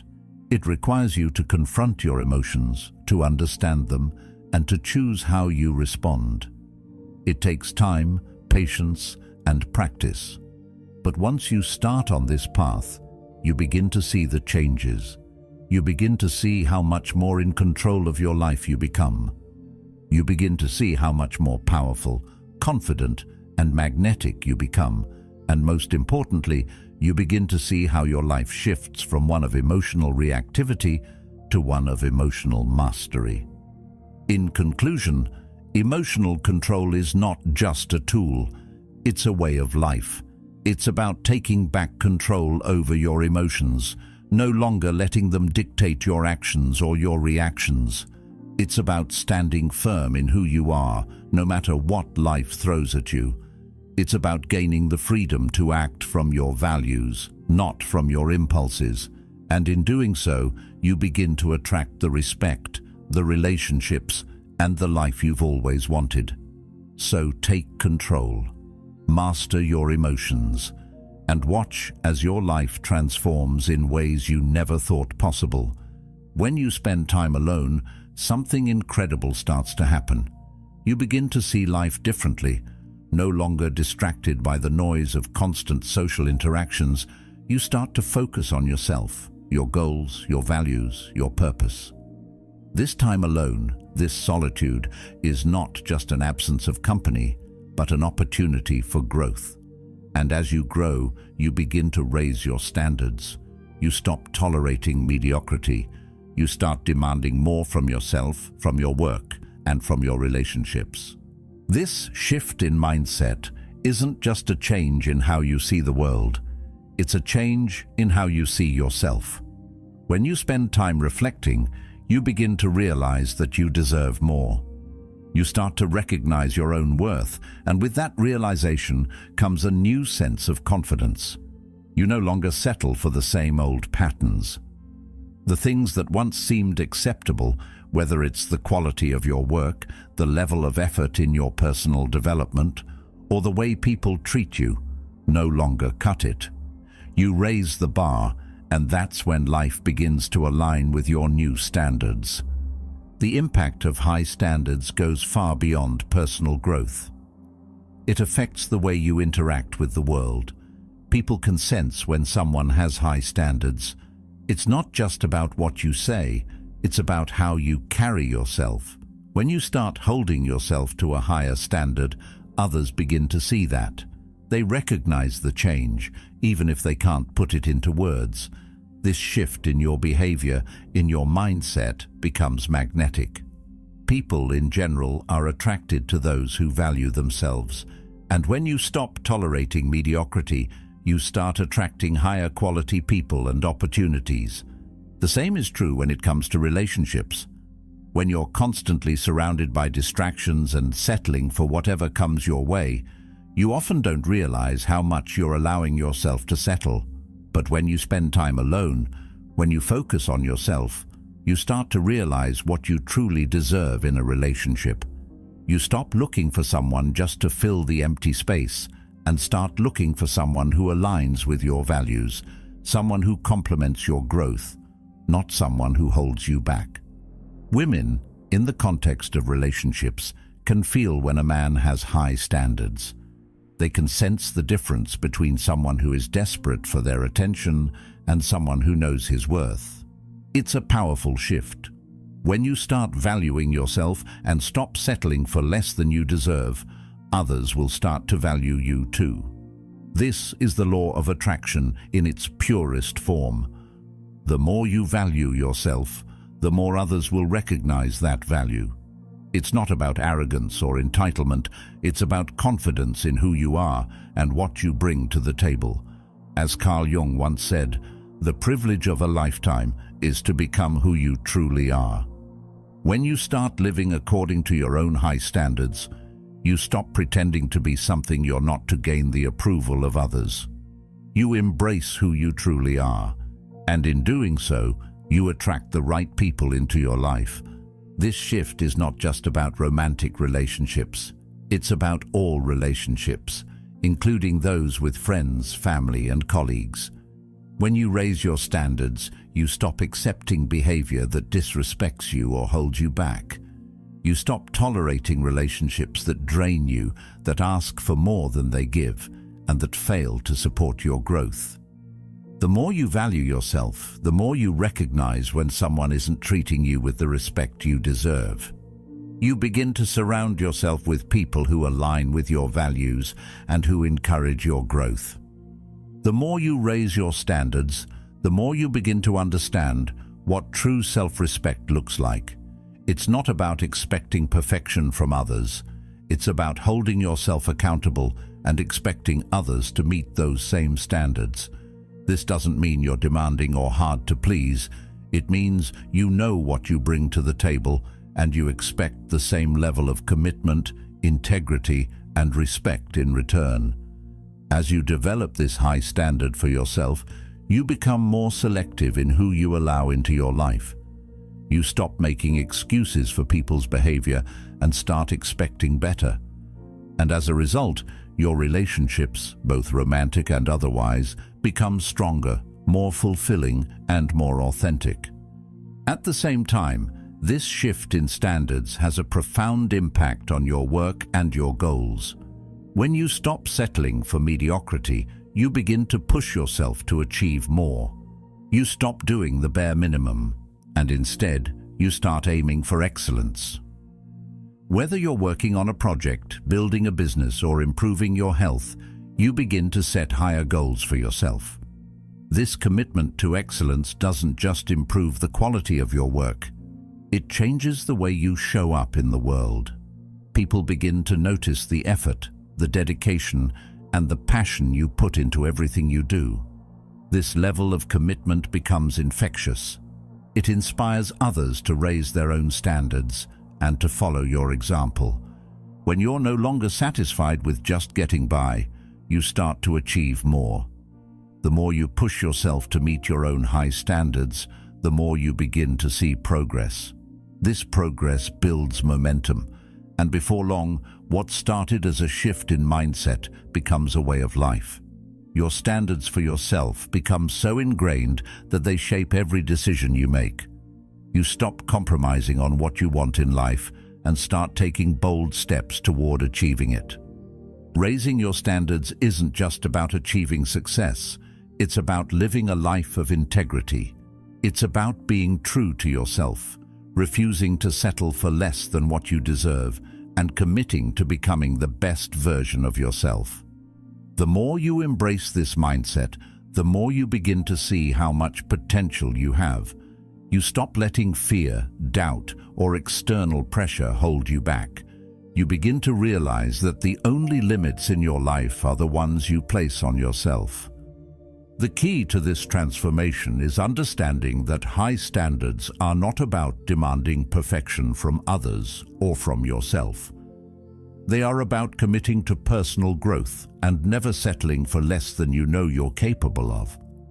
It's about valuing yourself so much that you no longer tolerate mediocrity in any area of your life. And as you raise your standards, you create a life that reflects that growth. One where you attract the right people, the right opportunities, and the right experiences that align with your vision. In the end, the impact of high standards is profound. It changes the way you see yourself, the way you interact with the world, and the way you build relationships. When you raise your standards, you stop settling for anything less than what you deserve. And in doing so, you become a magnet for the life you've always dreamed of. You stop chasing after approval, and instead, you start building a life that commands respect. Your standards reflect your value, and when you start to live by them, the world takes notice. Over time, as you embrace solitude and focus on your growth, something remarkable begins to unfold. You start to realize that your worth isn't tied to the opinions of others, and this realization transforms everything about how you see yourself. At first, it's subtle. You might not even notice it happening. But as you keep refining your mindset, as you continue to make self-improvement a priority, you begin to recognize your own value in ways you never did before. This isn't just about feeling good about yourself. It's about deeply understanding who you are and what you deserve. And when you understand that, you stop tolerating behavior that doesn't align with your standards. You stop accepting mediocrity in your relationships, your work, and your life. You see, most of us have spent years, sometimes even decades, chasing after approval from others. We've been conditioned to believe that our value is defined by how others perceive us. Whether it's in romantic relationships, friendships, or professional settings, we often find ourselves compromising on our values or settling for less than we deserve just to fit in or gain approval. But once you start understanding your worth, you no longer have to chase after anyone's validation. You stop bending over backward to make others like you or to meet their expectations. Instead, you begin to live for yourself, making choices that honor who you truly are. This shift doesn't just change your behavior, it changes how you show up in the world. You begin to command respect, not because you demand it, but because you've built yourself up to a point where your presence alone is enough. When you stop chasing after external validation, you start to uncover who you really are, at your core. You realize that your worth isn't something that can be given or taken away by others. It's inherent in who you are. This realization is liberating. It frees you from the need to impress, to please, or to earn anyone's approval. You simply begin to exist, unapologetically, as your authentic self. And in doing so, your sense of self-worth skyrockets. As your self-worth grows, so do your standards. You stop tolerating people who don't bring value into your life. You begin to recognize that your time, your energy, and your attention are precious resources, and you stop wasting them on relationships that drain you or bring no positive value. You stop allowing toxic people to take up space in your life. Instead, you surround yourself with individuals who align with your values, who support your growth, and who treat you with the respect you deserve. This isn't about being picky or demanding. It's about respecting yourself enough to set boundaries and to stop tolerating anything that doesn't serve your highest good. The more you embrace this shift, the stronger you become. It's not just about cutting off people who don't respect you. It's about a fundamental change in how you view yourself. You no longer compromise your values to make someone else feel comfortable. You no longer change who you are to fit into someone else's idea of what you should be. When you understand your worth, you stop settling for relationships or situations that don't align with your core beliefs and desires. You become selective with who you allow into your life, and that, in itself, is a powerful form of self-respect. The moment you stop compromising your values, you stop giving away your power. You begin to see that by honoring yourself, you not only grow stronger, but you also begin to attract others who respect you in return. This transformation doesn't just make you stronger, it makes you untouchable. And by that, I don't mean unreachable or untouchable in the sense of being arrogant. I mean that you become so rooted in your own sense of self-worth that nothing can shake it. The opinions of others, the judgments, the criticisms, they no longer have the power to affect you. When you stop compromising on who you are, you develop an inner strength that is unshakable. You become impervious to the things that used to throw you off course. The noise of the world becomes just that, noise. It no longer has the power to pull you away from your mission or your purpose. You become the rock, unmovable and firm, because you know who you are and what you stand for. In many ways, this transformation also makes you more magnetic. When you understand your worth, when you stop chasing approval, and when you stop tolerating behaviors that don't align with your values, you start attracting the right people into your life. You no longer need to seek validation because it comes naturally. People are drawn to confidence, but more importantly, they're drawn to authenticity. And when you stop pretending to be something you're not, when you stop changing yourself to fit into someone else's mold, people begin to see you for who you truly are. They respect you not because you've tried to win them over, but because you've remained true to yourself. And this is when you start to realize that the power was always within you. It just took you recognizing your worth to unlock it. It's also important to remember that this transformation is a process, not something that happens overnight. It takes time to build this kind of self-worth, especially if you've spent years seeking validation from others. But with each step, with each moment of choosing yourself over the opinions of others, you become stronger. You begin to trust yourself more. You make decisions with confidence, no longer second-guessing your worth or your choices. And as you continue down this path, you realize that your self-worth isn't something anyone can take from you. It's something that's yours to hold. And that, my friend, is a powerful realization. As your standards rise and your self-worth deepens, you begin to see the world in a different way. The people around you may start to change too. You stop attracting the wrong kinds of relationships and start bringing into your life people who match your energy, your values, and your aspirations. It's not magic. It's a reflection of who you've become. You no longer settle for less, and because of that, the world begins to meet you at the level you've set. This transformation doesn't just change your relationships, it changes your entire life. You start to operate from a place of abundance, not scarcity. You realize that there is no need to chase after anyone or anything because you are already complete, already whole, already worthy. In the end, the transformation of self-worth is about recognizing your inherent value and refusing to settle for anything less than what aligns with your highest self. It's about standing firm in your beliefs, respecting your own time, energy, and attention, and demanding the same respect from others. And once you step into this power, once you stop compromising on your values, you not only grow stronger, you become untouchable. Nothing and no one can shake your sense of self-worth because you know who you are and you know what you deserve. And in that knowing, you become unstoppable. The longer you remain single, the more you begin to see things clearly. At first, it might feel uncomfortable, being alone with your thoughts, free from the constant distractions of other people's expectations. But as time goes on, something profound happens. You start to realize that you are whole, just as you are. You begin to understand that you don't need anyone to complete you.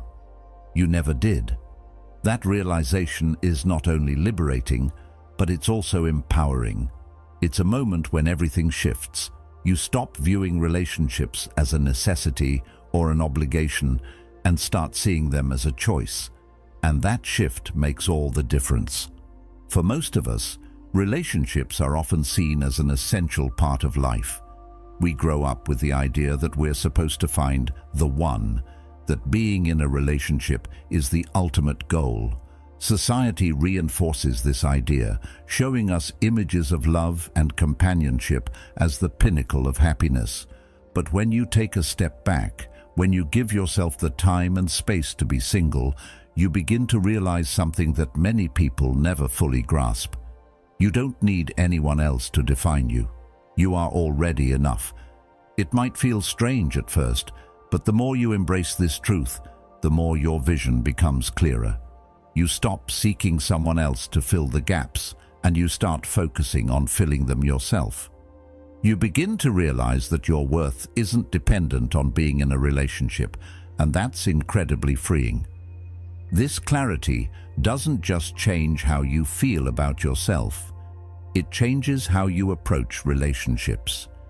Instead of viewing them as a solution to your loneliness or a way to prove your worth, you start to see relationships for what they truly are, a choice. You realize that when you connect with someone, it should be because they add value to your life, not because you need them to feel whole. And that's when the power of choice comes into play. You begin to choose partners who align with your vision, who complement your growth, and who support you on your journey. No longer are you willing to settle for relationships that don't serve your highest good. You're not looking for someone to fill a void. Instead, you're seeking someone who enhances your life, who brings something meaningful to the table, and who shares in the same values and goals that you do.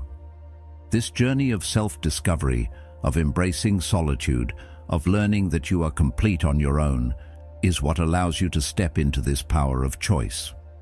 When you know who you are, when you understand your worth, you stop seeking someone to define you. Instead, you become selective about who you allow into your life. You no longer chase after validation or approval because you've already found that within yourself. And this is what makes the relationships you choose to have more meaningful, more fulfilling, and more aligned with your purpose. When you're no longer looking for someone to complete you, the pressure of relationships starts to fade away.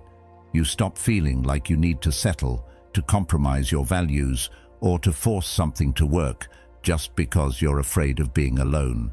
You begin to choose partners who fit into your life in a way that enhances both of your journeys. You start attracting people who are on the same path, people who are equally whole and secure in themselves. These are the relationships that bring out the best in you, not because you need them to, but because they support the best version of yourself. You begin to realize that relationships aren't about filling a need. They're about mutual respect, shared growth, and a deep connection that enriches both lives. This shift is incredibly powerful because it allows you to take control of your own life. You no longer feel the need to rush into a relationship for the sake of companionship. Instead, you take your time, you focus on your own growth, and you make choices that align with who you are becoming. You no longer settle for less than what you deserve.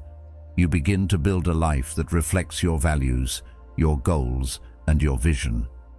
And when you do enter a relationship, it's from a place of wholeness, not neediness. You bring your best self to the table, and you attract someone who does the same. This process of learning to embrace the power of choice doesn't happen overnight. It takes time to shift your mindset from one of dependency to one of independence. It takes time to stop seeking validation from others and to start validating yourself. But the longer you embrace this journey of self-discovery, the more you begin to realize that relationships are a gift, not a requirement.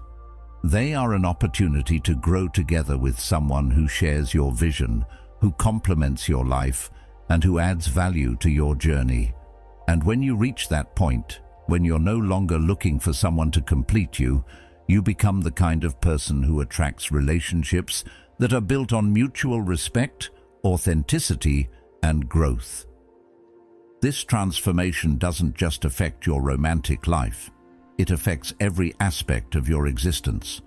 The more you realize that you don't need anyone to complete you, the more confident you become in your decisions, your career, and your personal goals. You begin to make choices that are aligned with your values and your vision, not based on what others think or expect. You stop being swayed by the opinions of others and start living life on your own terms. The power of choice doesn't just free you in relationships, It frees you in every area of your life. You start to create a life that reflects who you truly are, and that life becomes a magnet for everything you've ever wanted. When you stop seeking validation, when you begin to embrace your own worth, you realize that you don't have to chase anything in life. Everything you need, everything that truly matters, is already within you. The relationships you choose, the opportunities you create, the success you achieve, they all come from a place of inner strength and clarity. You begin to attract people and experiences that are aligned with who you are and who you are becoming. And the more you trust in your own power, the more you begin to realize that the choices you make shape your destiny. In the end, the power of choice is one of the most liberating things you can experience. The longer you stay single, the more your vision becomes clear. You stop seeing relationships as a requirement and start seeing them as a choice to connect with someone who adds value to your life, who enhances your journey, and who supports your growth. When you understand that you are already whole, when you embrace your own worth, you stop chasing and start choosing. And that's when the world begins to open up in ways you never thought possible. Your life, your relationships, your success, they all align with your true purpose, and the power to create that life is yours. When you begin to live with clarity and self-respect, something extraordinary happens. Your energy starts to shift in ways you might not immediately notice, but the effect is undeniable. You stop chasing after attention or seeking validation from others. This shift is subtle at first, but it becomes more apparent as time goes on. The need to impress people, whether it's through words, actions, or simply trying to fit in, begins to fade. Instead, you start to focus on something more powerful: your own growth, your own mission, your own purpose. And when you do this, something remarkable happens. People start to notice you. But here's the thing. It's not because you're trying to impress them. It's because you've reached a point where your energy is magnetic. You've stopped chasing, and now others are drawn to you naturally. There's a powerful shift in energy that occurs when you stop looking outside yourself for affirmation. When you stop needing others to tell you that you're enough, your entire presence changes. You start to show up differently in the world. It's like a transformation that starts on the inside but begins to radiate outward. You no longer feel the need to prove yourself. You stop putting on a facade to gain approval or to fit into a mold that isn't yours. Instead, you begin to walk through the world with confidence in who you are, knowing that you don't need anyone's validation to feel worthy. That confidence, that self-assuredness, is like a quiet force. It's not loud or boastful. It's steady, unwavering, and it commands respect without ever needing to ask for it. When you embrace who you truly are, when you stop seeking approval and simply accept your worth, that's when the magic happens. You no longer live for the expectations of others. You live for yourself, and that creates an energy that can't be ignored. This shift doesn't require external acknowledgement. It just is. People begin to sense it without you saying a word. They feel your presence, your clarity, your drive. It's as though your energy speaks for you. It's magnetic because it's authentic. It comes from a place of true self-acceptance, and that's something people are drawn to. The beauty of this shift is that it doesn't happen because you're trying to get something from others. It happens because you've stopped seeking. You're not trying to impress anyone, gain approval, or fit into a certain image. You're focused on your own path, on your own mission. You've stopped looking outward for validation and have started looking inward, building your life based on your own values and purpose. And because of that, people around you sense a kind of quiet strength, a depth, and a confidence that is magnetic. They want to know what drives you, what makes you tick, because they can feel that you're someone who isn't swayed by the opinions of others. You're grounded, you're clear, and you're in control of your own life. This shift in energy doesn't just apply to how people perceive you, it also impacts the way you interact with the world. When you no longer beg for attention or validation, you stop investing energy in things that drain you. You stop spending time and resources on relationships or pursuits that don't align with your mission or purpose. Your energy becomes focused. You become more selective with how and where you spend your time. And because of this focus, your life begins to align with what truly matters. Your goals become clearer, your path becomes more defined, and the distractions that once seemed so important lose their grip on you. You become more powerful because your energy is no longer scattered. It's concentrated. It's directed toward the things that truly serve you. And as you start to operate from this place of clarity and focus, something else happens. Your influence begins to grow. People take notice of your energy, of your presence. They see that you are someone who doesn't chase after validation, someone who is secure in who they are. This draws others to you, not because you're trying to impress them, but because you're living authentically. And when you live authentically, when you stop pretending to be someone you're not to fit into someone else's idea of you, people are drawn to your energy. They want to be around you because they sense your confidence, your clarity, and your purpose. And the best part? You don't need to do anything for this to happen. It's not about trying to impress or manipulate. It's about being true to yourself and allowing that energy to speak for you. This transformation doesn't just affect how others see you, it changes how you see yourself. The more you live with clarity and self-respect, the more you begin to understand your own value. You stop doubting yourself, second-guessing your decisions, or seeking reassurance from others. Instead, you make decisions from a place of strength, knowing that you are capable, that you are enough. You begin to trust your intuition, your judgment, and your ability to create the life you want. The more you trust yourself, the more your energy reflects that trust. It's a feedback loop. The more you trust yourself, the more others trust you, and the more powerful your presence becomes. This shift in energy is something that people can't fake. It comes from a place of deep self-awareness and self-acceptance. It's not something you can just mimic or put on for the sake of others. It comes from truly understanding your worth and stepping into your own power. It's quiet, but it's undeniable. It's the kind of energy that draws people to you because it's authentic, grounded, and real. And this energy doesn't just help you in your relationships. It helps you in everything you do.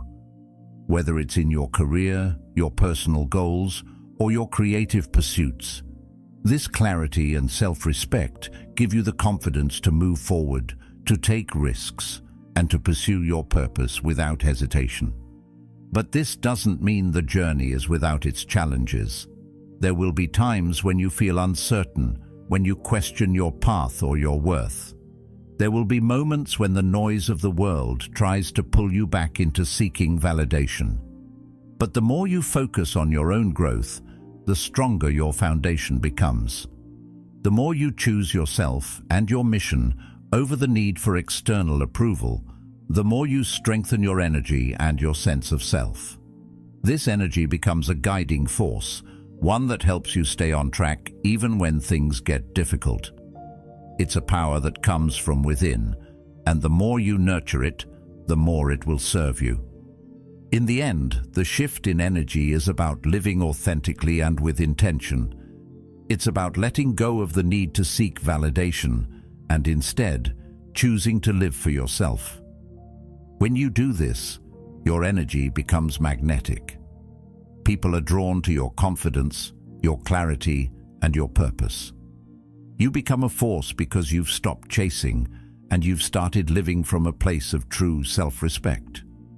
Your presence commands attention not because you seek it, but because it naturally emanates from the authenticity of who you are. This is the power of living with clarity and self-respect, and it's a power that, once tapped into, can transform every aspect of your life.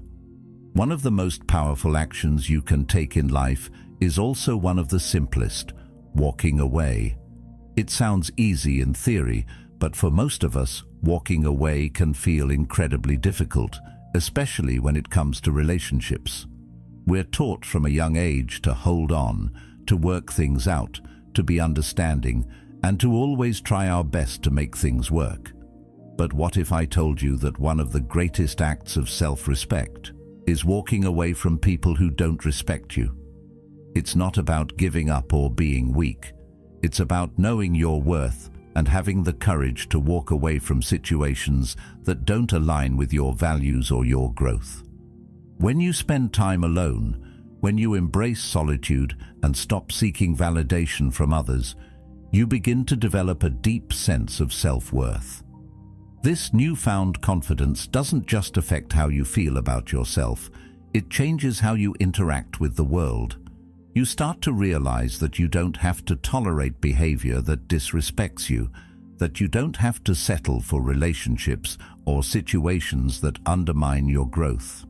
The more time you spend understanding who you are and what you deserve, the easier it becomes to walk away from people who don't treat you the way you should be treated. And the longer you remain single, the more you recognize that your peace of mind is far more valuable than any relationship or external approval. At first, it might feel like walking away is a sign of failure or that you're giving up on something important. But in reality, walking away is often a sign of strength and clarity. When you no longer need external validation, when you've stopped relying on others to complete you, you can see more clearly the people and situations that add value to your life and those that take it away. This is where the power lies. The decision to walk away doesn't require an explanation or justification. You don't need to explain your worth to anyone who can't see it. You don't owe anyone an explanation for why you're choosing to prioritize your own peace and growth. The ability to walk away without hesitation or guilt is one of the most empowering things you can do for yourself.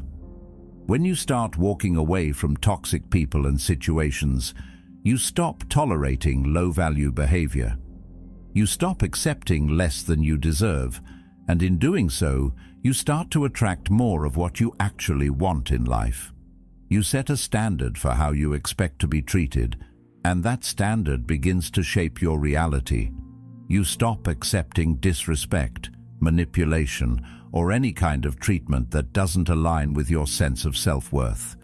This doesn't mean you become cold or callous. It means that you've learned to value yourself enough to not tolerate anything less than respect, kindness, and mutual growth. Carl Jung once said, "You are what you do, not what you say you'll do."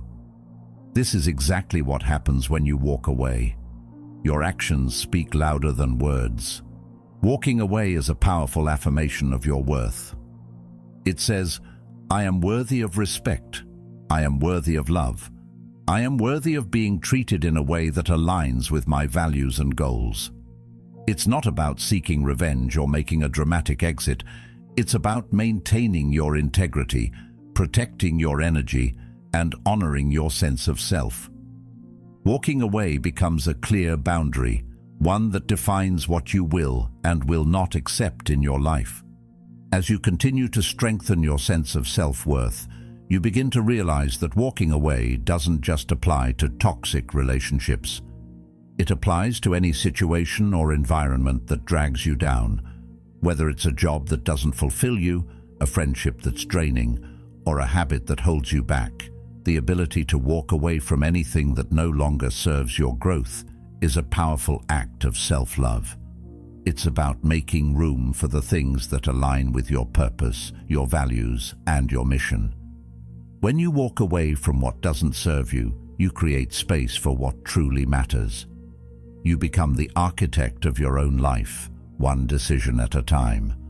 One of the most liberating things about walking away is that you no longer need to explain yourself. You don't owe anyone an explanation for why you're choosing to prioritize yourself. In fact, you'll find that the more you walk away from situations that don't respect your boundaries, the more your energy begins to shift. People start to respect you, not because you demand it, but because you've demonstrated through your actions that you respect yourself.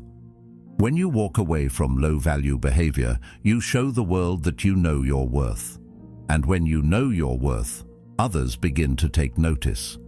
This doesn't mean that you stop caring about people or that you become indifferent to the feelings of others. It means that you've learned the importance of self-respect and emotional boundaries.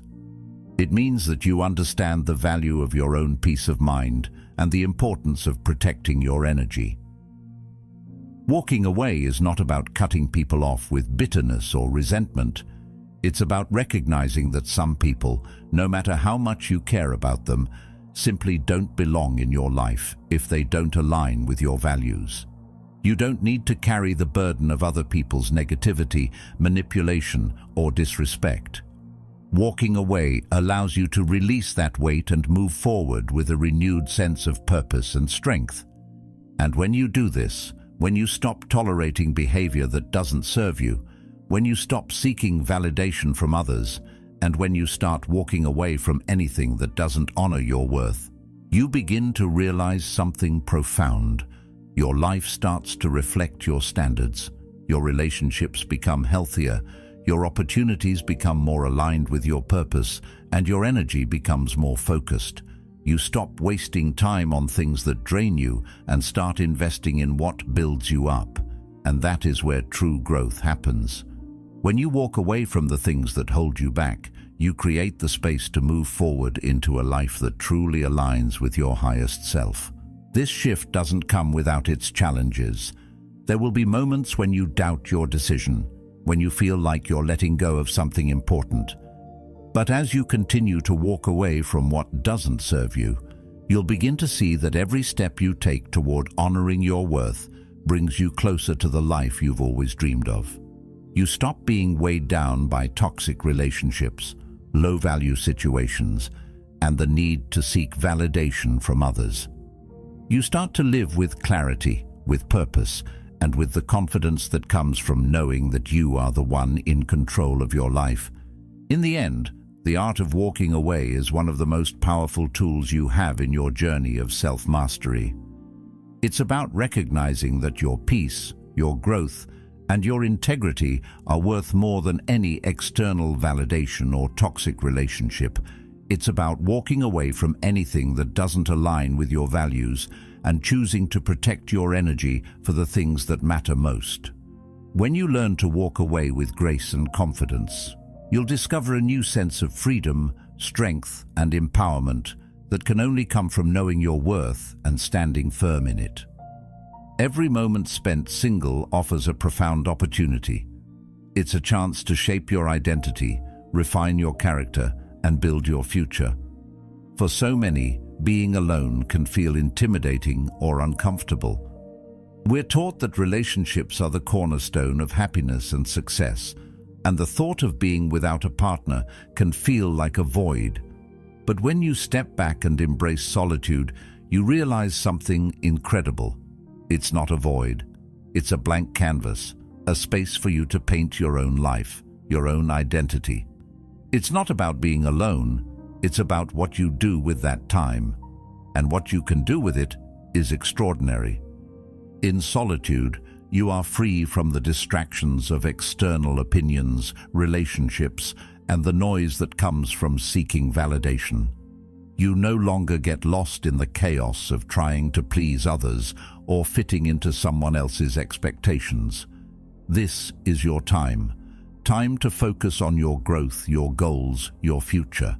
The power of being single is that it gives you the space to turn inward, to ask yourself, who am I?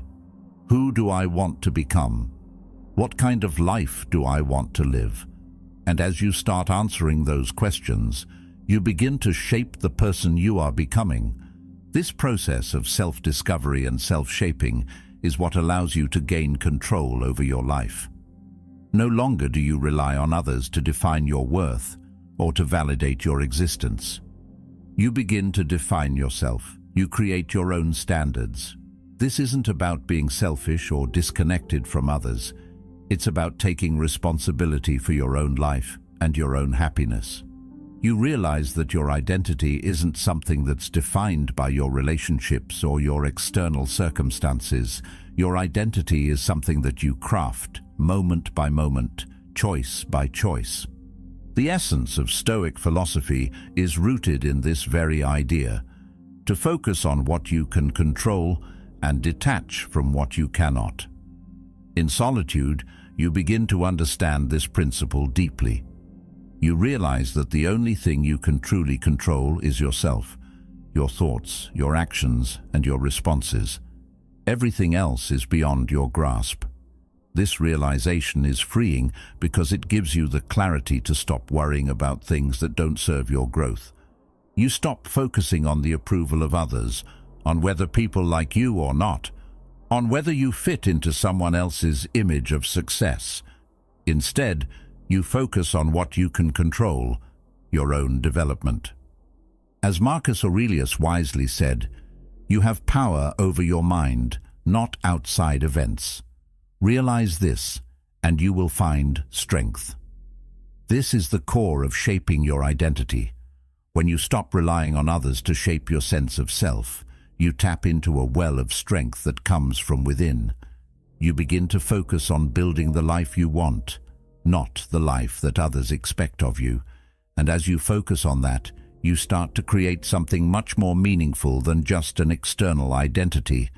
You begin to build a life that is rooted in authenticity, a life that reflects your values, your passions, and your true purpose. In solitude, you're not only refining who you are, you're also setting the foundation for your future. When you stop seeking validation, you stop wasting time trying to live up to someone else's standards. You begin to create your own standards. This is where your growth accelerates. Every day becomes a chance to improve, to challenge yourself, and to make progress toward the person you want to become. No longer do you feel the need to live for someone else's approval. Instead, you live for your own approval. And that shift is where true transformation begins. This transformation isn't always easy, though.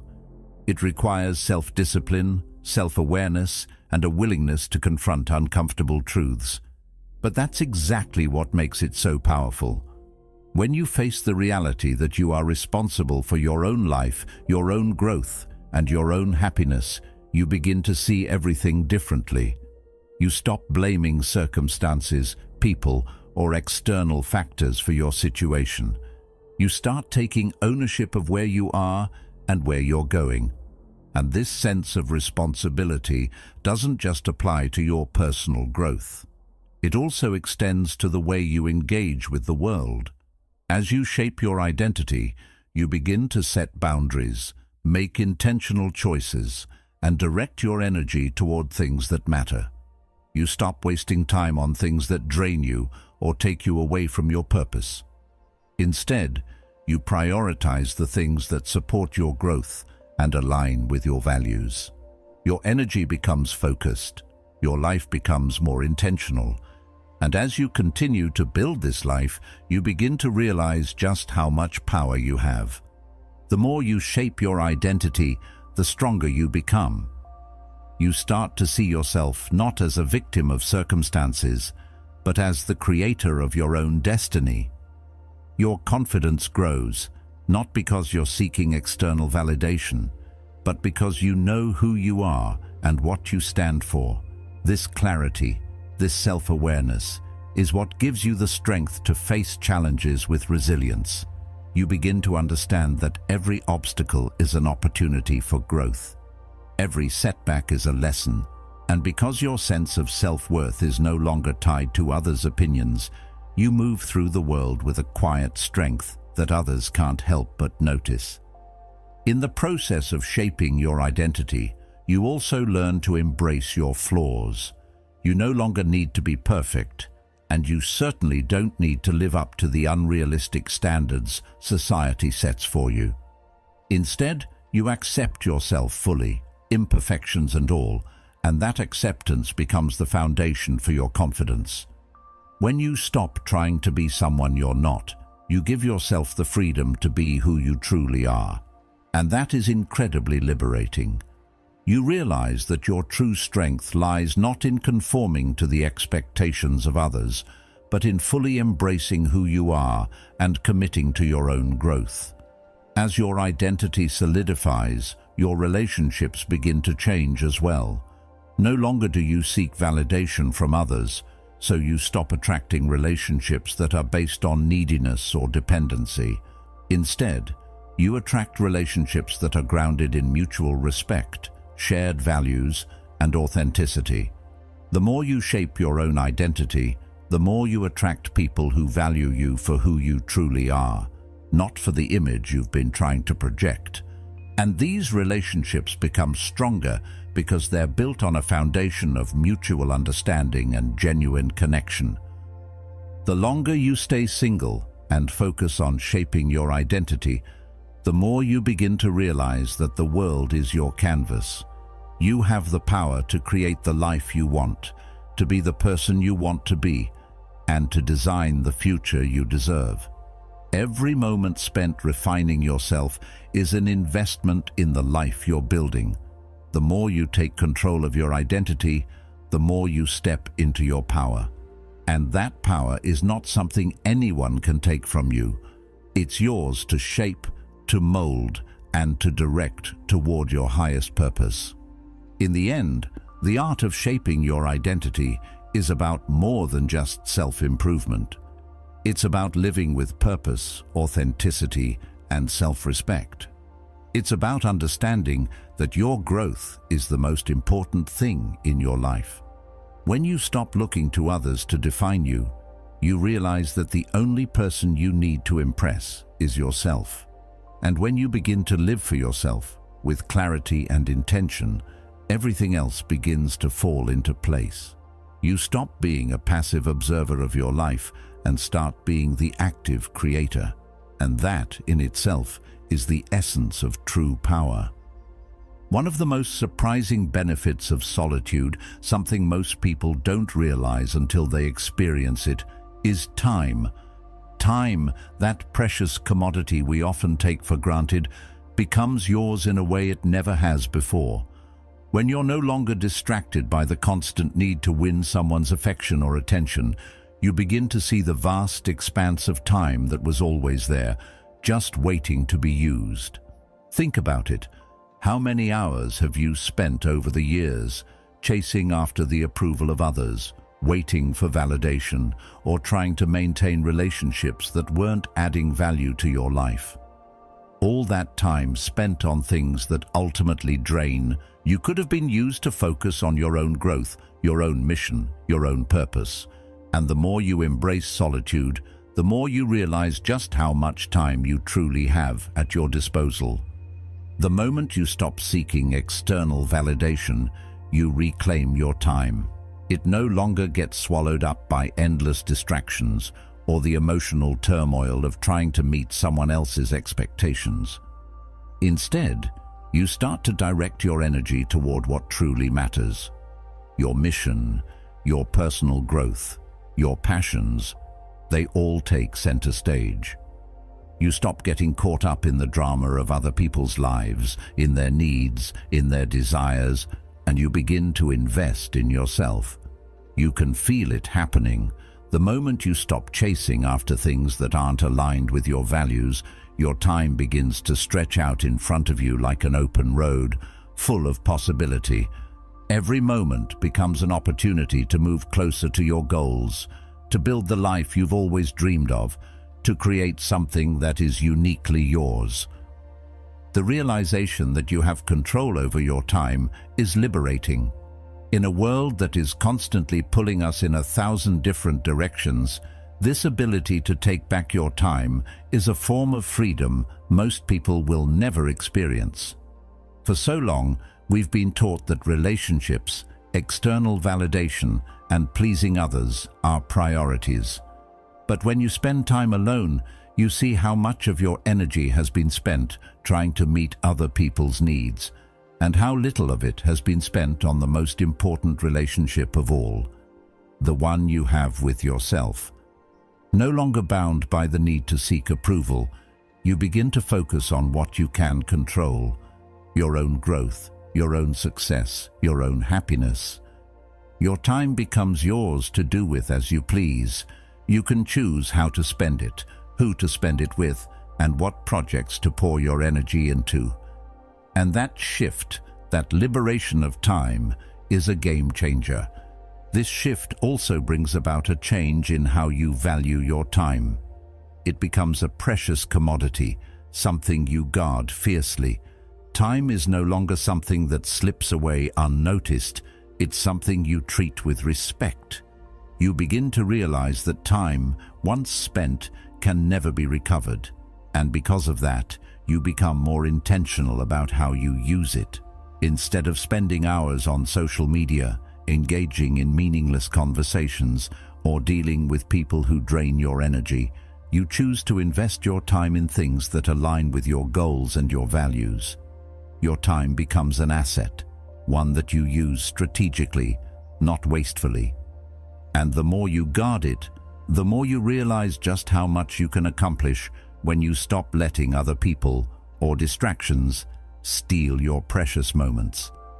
As you begin to protect your time, you also start to protect your peace. You no longer let people or situations disturb your focus. When you stop seeking validation from others, you start to see how much unnecessary drama you've allowed into your life.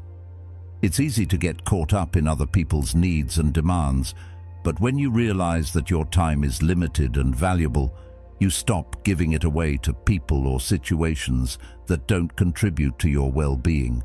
You become more selective with where you invest your energy.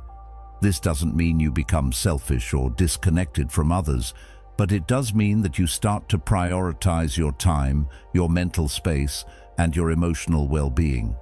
You begin to create boundaries, not just with others, but with yourself, ensuring that you're not wasting your own time on things that don't serve your higher purpose. This shift in how you view and use your time also changes how you approach your personal growth. When you have the freedom of time, you can finally devote yourself to the things that truly matter to you, whether that's pursuing a passion, learning something new, or focusing on your health. You no longer feel the need to rush through life or check off boxes just to meet societal expectations. Instead, you take your time, moving at your own pace, focusing on the things that will actually bring value to your life. Time becomes a tool for your personal evolution. It's no longer something that slips away unnoticed. It's something you consciously use to grow, to improve, and to become the best version of yourself. As you continue to embrace solitude and protect your time, you also begin to recognize how much more you're capable of accomplishing. You stop spreading yourself thin, trying to meet the demands of everyone around you, and instead, you focus on what you truly want to achieve. This clarity allows you to become more productive, more efficient, and more aligned with your goals. The more you protect your time, the more you realize how much potential you have to create the life you want. No longer distracted by the need to please others, you can pour your energy into the things that matter most to you. You can finally focus on your purpose and make real progress toward your goals. This shift also changes how you interact with others. When you value your time, you start to attract people who also value their time and respect yours. You stop wasting time on relationships that drain you, and you start building connections with people who share your vision and who are also focused on growth. You begin to surround yourself with individuals who inspire you, challenge you, and encourage your growth. Your relationships become more intentional, more meaningful, and more aligned with the life you're building for yourself. And here's the beauty of it all. When you stop chasing others' validation and start protecting your time, your life becomes yours. You no longer feel like a passive participant in the world. You stop waiting for things to happen to you, and you start making things happen for you. Your time, your energy, and your focus become the driving forces that propel you forward. You begin to see that the life you've always wanted isn't something that's out of your reach. It's something you can build piece by piece with the time you have right now. This sense of liberation is incredibly powerful. The more you reclaim your time, the more you begin to realize just how much power you have. Time is the one thing you can never get back, and when you realize its value, you start to use it wisely. No longer are you trapped by the demands and distractions of others. Instead, you take control of your time and use it to shape the life you want. And when you do that, you begin to realize that your life is yours to create. It's no longer about living up to anyone else's expectations. It's about living for yourself, on your terms, with purpose and clarity. In the end, the liberation of time is not just about having more hours in the day. It's about understanding that your time is yours to protect, to invest in your growth, and to build the life you want. The more you value and protect your time, the more you begin to create a life that aligns with your true self. You stop chasing after approval, and instead, you start investing in your own growth, your own mission, and your own purpose. And in doing so, you create a life that is fulfilling, meaningful, and uniquely yours. The longer you remain single, the more you start to discover a profound truth: inner peace. At first, it may feel like a fleeting sense of calm, something you only experience in moments of solitude. But as time goes on, you begin to realize that this peace isn't just a temporary feeling. It's a state of being. You learn to live in harmony with yourself. You stop relying on external factors, be it the approval, affection, or validation of others, to feel complete. This is a game changer. For most of us, the desire to be liked, to be accepted, and to be loved by others can often feel like a constant need, something that drives us throughout life. But when you stop seeking that from others, you begin to realize that true happiness, true contentment, comes from within. The first time you experience this shift, it can be eye-opening. There's a quiet realization that you've been chasing something outside of yourself your whole life. You've sought approval from friends, family, or romantic partners, thinking that their validation would make you feel complete. But what you begin to understand is that no amount of external praise or affection can fill that inner void. It's not something anyone else can give you. It's something you have to cultivate within yourself. And when you do, that's when you find true happiness. When your happiness no longer depends on anyone else's opinion, when you realize that your worth is not determined by others, you start to experience a deep sense of peace. This peace, once discovered, is incredibly powerful. It shifts your entire perspective on life. You stop being so affected by external events, by what others say, or by circumstances beyond your control. You begin to move through life with a calmness and confidence that comes from knowing that you are enough, just as you are. When you are no longer dependent on the approval of others to feel whole, nothing can shake your foundation. The criticisms, the challenges, and even the setbacks no longer have the same power over you. Instead of reacting to the world around you, you begin to respond to it from a place of grounded strength. The more you focus on cultivating your own sense of worth, the less you need from the world to feel fulfilled. You stop relying on others to fill the gaps in your life, and as you do, your inner peace grows stronger.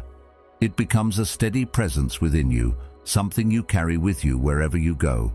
The more you look inward, the more you awaken to the fact that all the answers you've been searching for are already within you. You just needed the space and the quiet to hear them. When you no longer seek validation from others, you begin to build an unshakable foundation.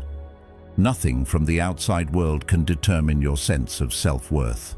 You are no longer tossed around by the opinions of others or the ever-changing tides of external circumstances. This doesn't mean that you shut yourself off from others or stop caring about people. It simply means that you stop giving away your power. You stop giving people the ability to dictate your emotional state or your sense of worth. Instead, you become self-sufficient, standing strong in who you are and what you stand for. Your happiness no longer depends on whether someone else approves of you. It comes from within. This self-sufficiency gives you the ability to move through life with confidence. You no longer need to prove yourself to anyone. The constant striving to meet other people's expectations fades away, and in its place, you develop a sense of peace that comes from knowing that you are already enough. You no longer need anyone to validate your choices, your lifestyle, or your goals. The decisions you make are based on your values and your vision for your life, not on seeking approval or avoiding judgment. You stop seeking others' permission to live your life. You live it on your own terms, and that gives you a sense of freedom that's hard to put into words. As you continue to cultivate inner peace, you also begin to notice something else. The world around you starts to change. You start attracting the people, opportunities, and experiences that align with your sense of self-worth. When you stop trying to impress or fit in, you create space for the right people and the right circumstances to enter your life. You no longer settle for relationships or situations that drain you. You stop tolerating behavior that doesn't align with your values, and you begin to surround yourself with people who support and uplift you. You begin to notice that the energy you give off has changed, and in turn, the world responds to it differently. The more you embrace this self-sufficiency and inner peace, the more you start to realize how much control you truly have over your life.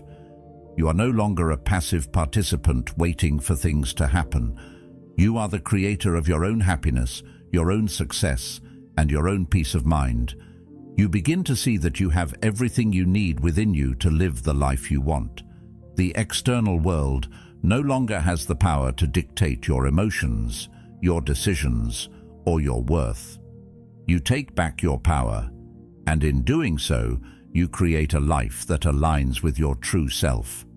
This process of developing inner peace and self-sufficiency isn't always easy. It requires time, patience, and a willingness to confront uncomfortable truths about yourself. But the rewards are worth the effort. As you let go of the need for external validation and embrace the peace that comes from within, you create a life that is truly your own. You stop living for others and start living for yourself. And when you do that, you realize that you are capable of achieving anything you set your mind to, because you have everything you need already. You are enough just as you are. The more you nurture your inner peace, the more you realize that true happiness isn't something that can be given to you. It's something you create for yourself. You stop relying on others for your emotional well-being and start cultivating it from within. And when you do this, you become a force. You become unstoppable because your sense of self-worth is unshakable. You begin to realize that nothing and no one can take away your peace, your happiness, or your sense of purpose, because they come from within. You are the source of your own happiness, and that is a power that no one can take from you. In conclusion, the journey to inner peace and self-sufficiency is not an easy one, but it is one of the most rewarding. The more you learn to live in peace with yourself, the less you rely on others for validation or affection. You begin to realize that true happiness comes from within, and that the ability to move through life with calmness and confidence comes from knowing that you are already whole. When you stop seeking external validation and embrace your own worth, nothing can shake your foundation. You become self-sufficient, strong, and unshakable, and that in itself is the greatest freedom you can ever achieve. Fear is something that most of us deal with on a daily basis, whether we recognize it or not. Fear of being alone, fear of rejection, fear of not fitting in. These fears shape the way we live our lives. They guide our decisions, limit our actions, and often keep us from pursuing the things that matter most. But here's the thing. Fear loses its grip on you when you embrace solitude. The moment you start to live for yourself, When you begin to focus on your own growth and your own path, something incredible happens. The fears that once held you back start to fade into the background. For so long, many of us have been afraid of being alone. It feels uncomfortable at first, doesn't it? The silence, the stillness, the lack of company, it can make us feel uneasy, like we're missing something. But as you spend more time in solitude, you begin to realize that there's nothing wrong with being alone. In fact, it's in these moments of solitude that you find the space to truly get to know yourself.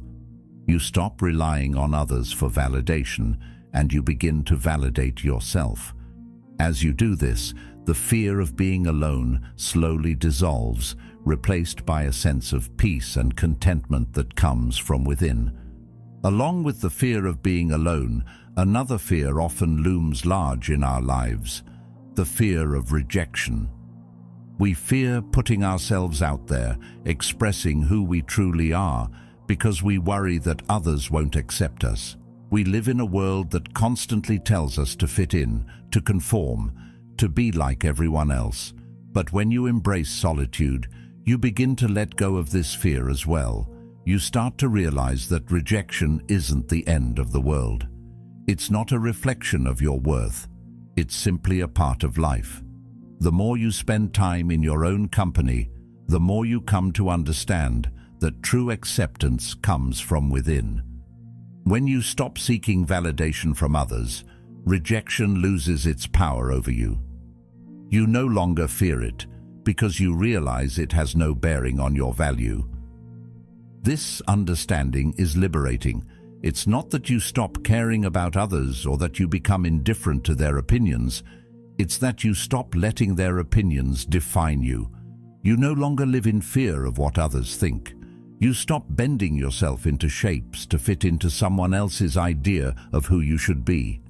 Instead, you embrace the freedom that comes with being true to yourself. You start living for your own approval. You start making decisions based on your own values, not based on what you think others expect from you. And when you do this, you realize that you're no longer held back by the fear of rejection or the need to conform. This kind of fearlessness is what separates the weak from the strong. It's what sets you apart from the crowd. The weak are the ones who live in constant fear, who base their worth on the opinions of others, and who spend their lives chasing approval. But the strong are the ones who have learned to embrace themselves fully, who no longer fear being different, and who no longer fear rejection. They understand that true strength comes from being authentic, from standing firm in who you are, and from not allowing external pressures to dictate your life. Fearlessness is not about being invincible or emotionless. It's not about ignoring your fears entirely. It's about understanding that fear doesn't control you. It's about accepting that fear is a natural part of life, but not letting it dictate your actions or limit your potential. The more you spend time in solitude, the more you realize that fear is just a feeling, one that you can acknowledge but don't have to act on. You begin to see that fear is often rooted in uncertainty, in not knowing what the future holds. But when you become comfortable with uncertainty, when you embrace the unknown, fear starts to lose its power over you. You begin to move through life with a sense of calm and confidence, because you know that fear is just a passing emotion, not a force that controls you. This is the true essence of freedom, the freedom to be yourself without fear of judgment, rejection, or failure. It's about moving through life with courage, knowing that you don't need anyone's approval to feel worthy. You begin to realize that you're not defined by the roles that others expect you to play or the labels they place on you. You are defined by who you truly are, and when you embrace that, you stop living in fear of what others think. Instead, you start living for yourself, and in doing so, you start to create a life that reflects your authentic self.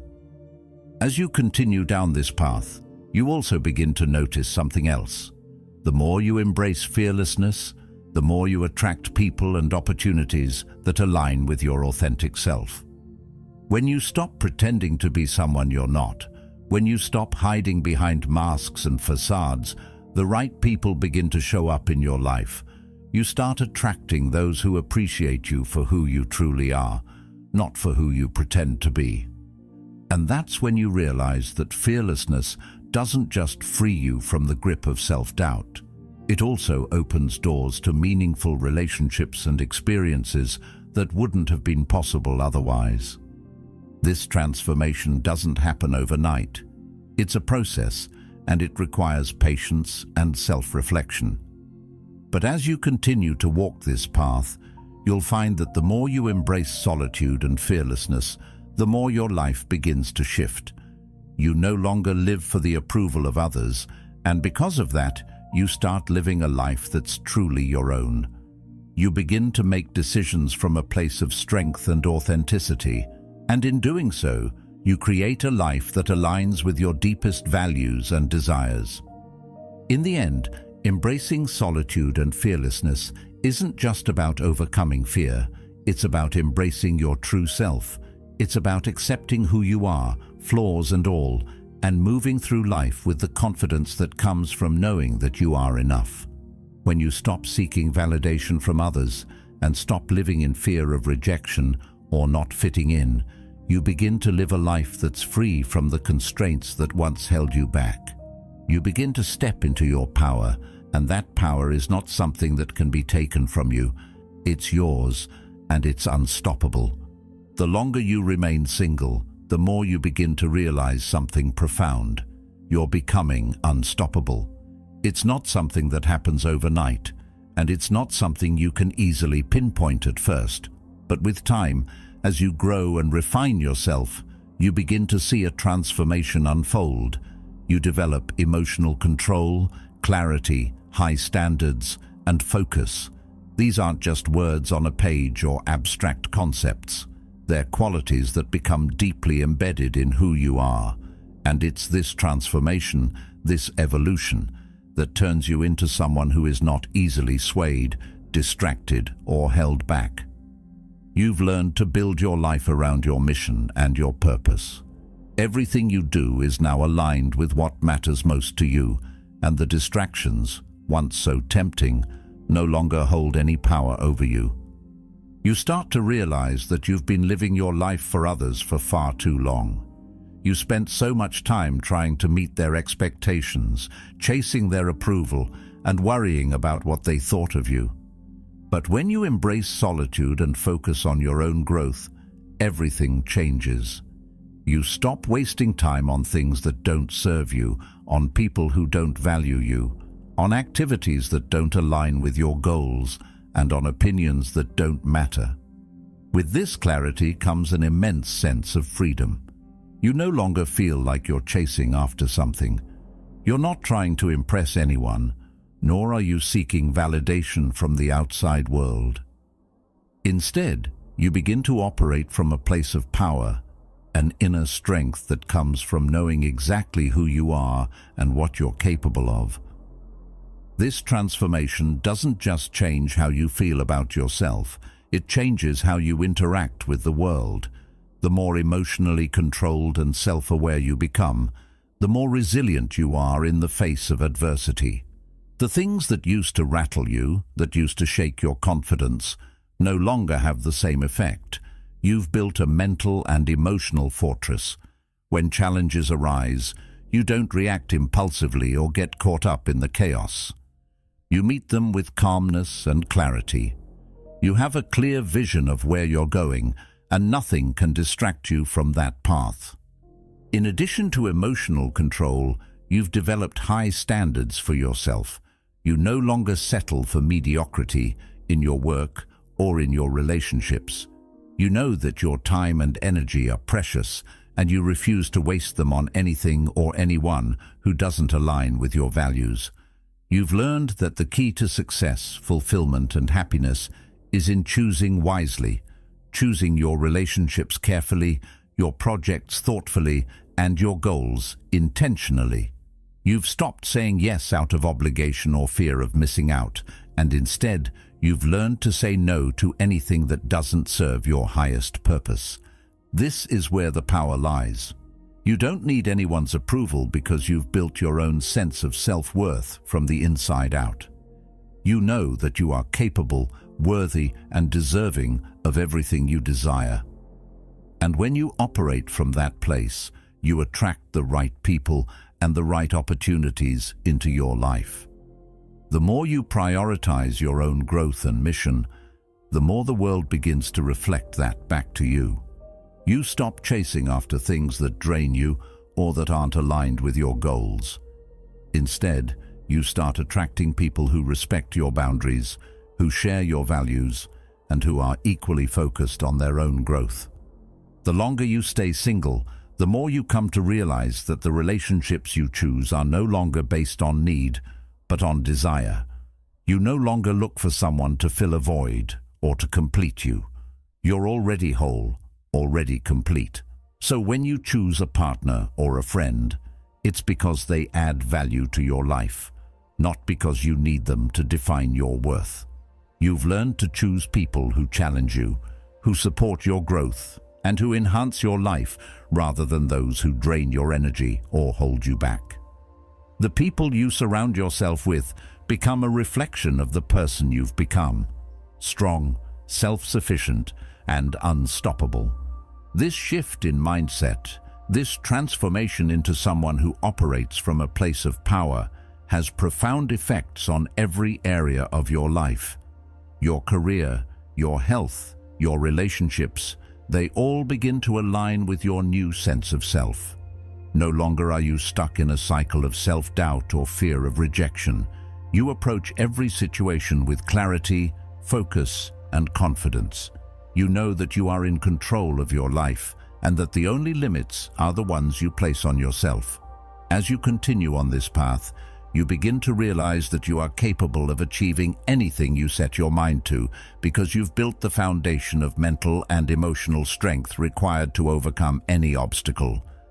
When you reach this point, when you've developed emotional control, clarity, and high standards, you become a force in the world. You stop playing small. You stop apologizing for taking up space. You start to speak with conviction, to act with purpose, and to live with intention. Your energy is no longer scattered. It's focused, directed, and unstoppable. People start to notice the shift in you. They feel the power you radiate because it comes from an inner place of self-assurance and self-respect. You're no longer seeking anything from others. You've learned that everything you need is already within you. This shift doesn't mean that life becomes easier, but it does mean that you face challenges with a different mindset. You no longer fear failure because you've come to understand that failure is just another stepping stone towards success. You no longer fear rejection because you've learned that rejection isn't a reflection of your worth, but simply a part of the journey. You no longer fear standing out because you know that the path to success is paved by those who are willing to go their own way. As you continue to live from this place of self-sufficiency and purpose, you'll find that the world begins to open up to you in ways you never imagined. The opportunities, the relationships, and the experiences that align with your vision will begin to show up because you're no longer chasing them. You've become someone who attracts what they want, not because they need it, but because they've built themselves into someone who deserves it. And that's the true power of staying single for an extended period of time. It's not about avoiding relationships. It's about using the time to become the best version of yourself. It's about becoming so grounded in your own sense of self that you no longer need anything or anyone to complete you. When you become unstoppable, you don't need permission to live the life you want. You take it. As you continue to build the life you deserve, remember this: you are the creator of your own destiny. When you live with clarity, purpose, and the unwavering belief in your own worth, nothing can stand in your way. Keep moving forward, keep embracing your power, and never let anyone or anything dim your light. Thank you for being a part of Stoic Journal. If you're ready to take the next step in your journey, check out the video on the screen. Keep growing, keep evolving, and always stay true to yourself.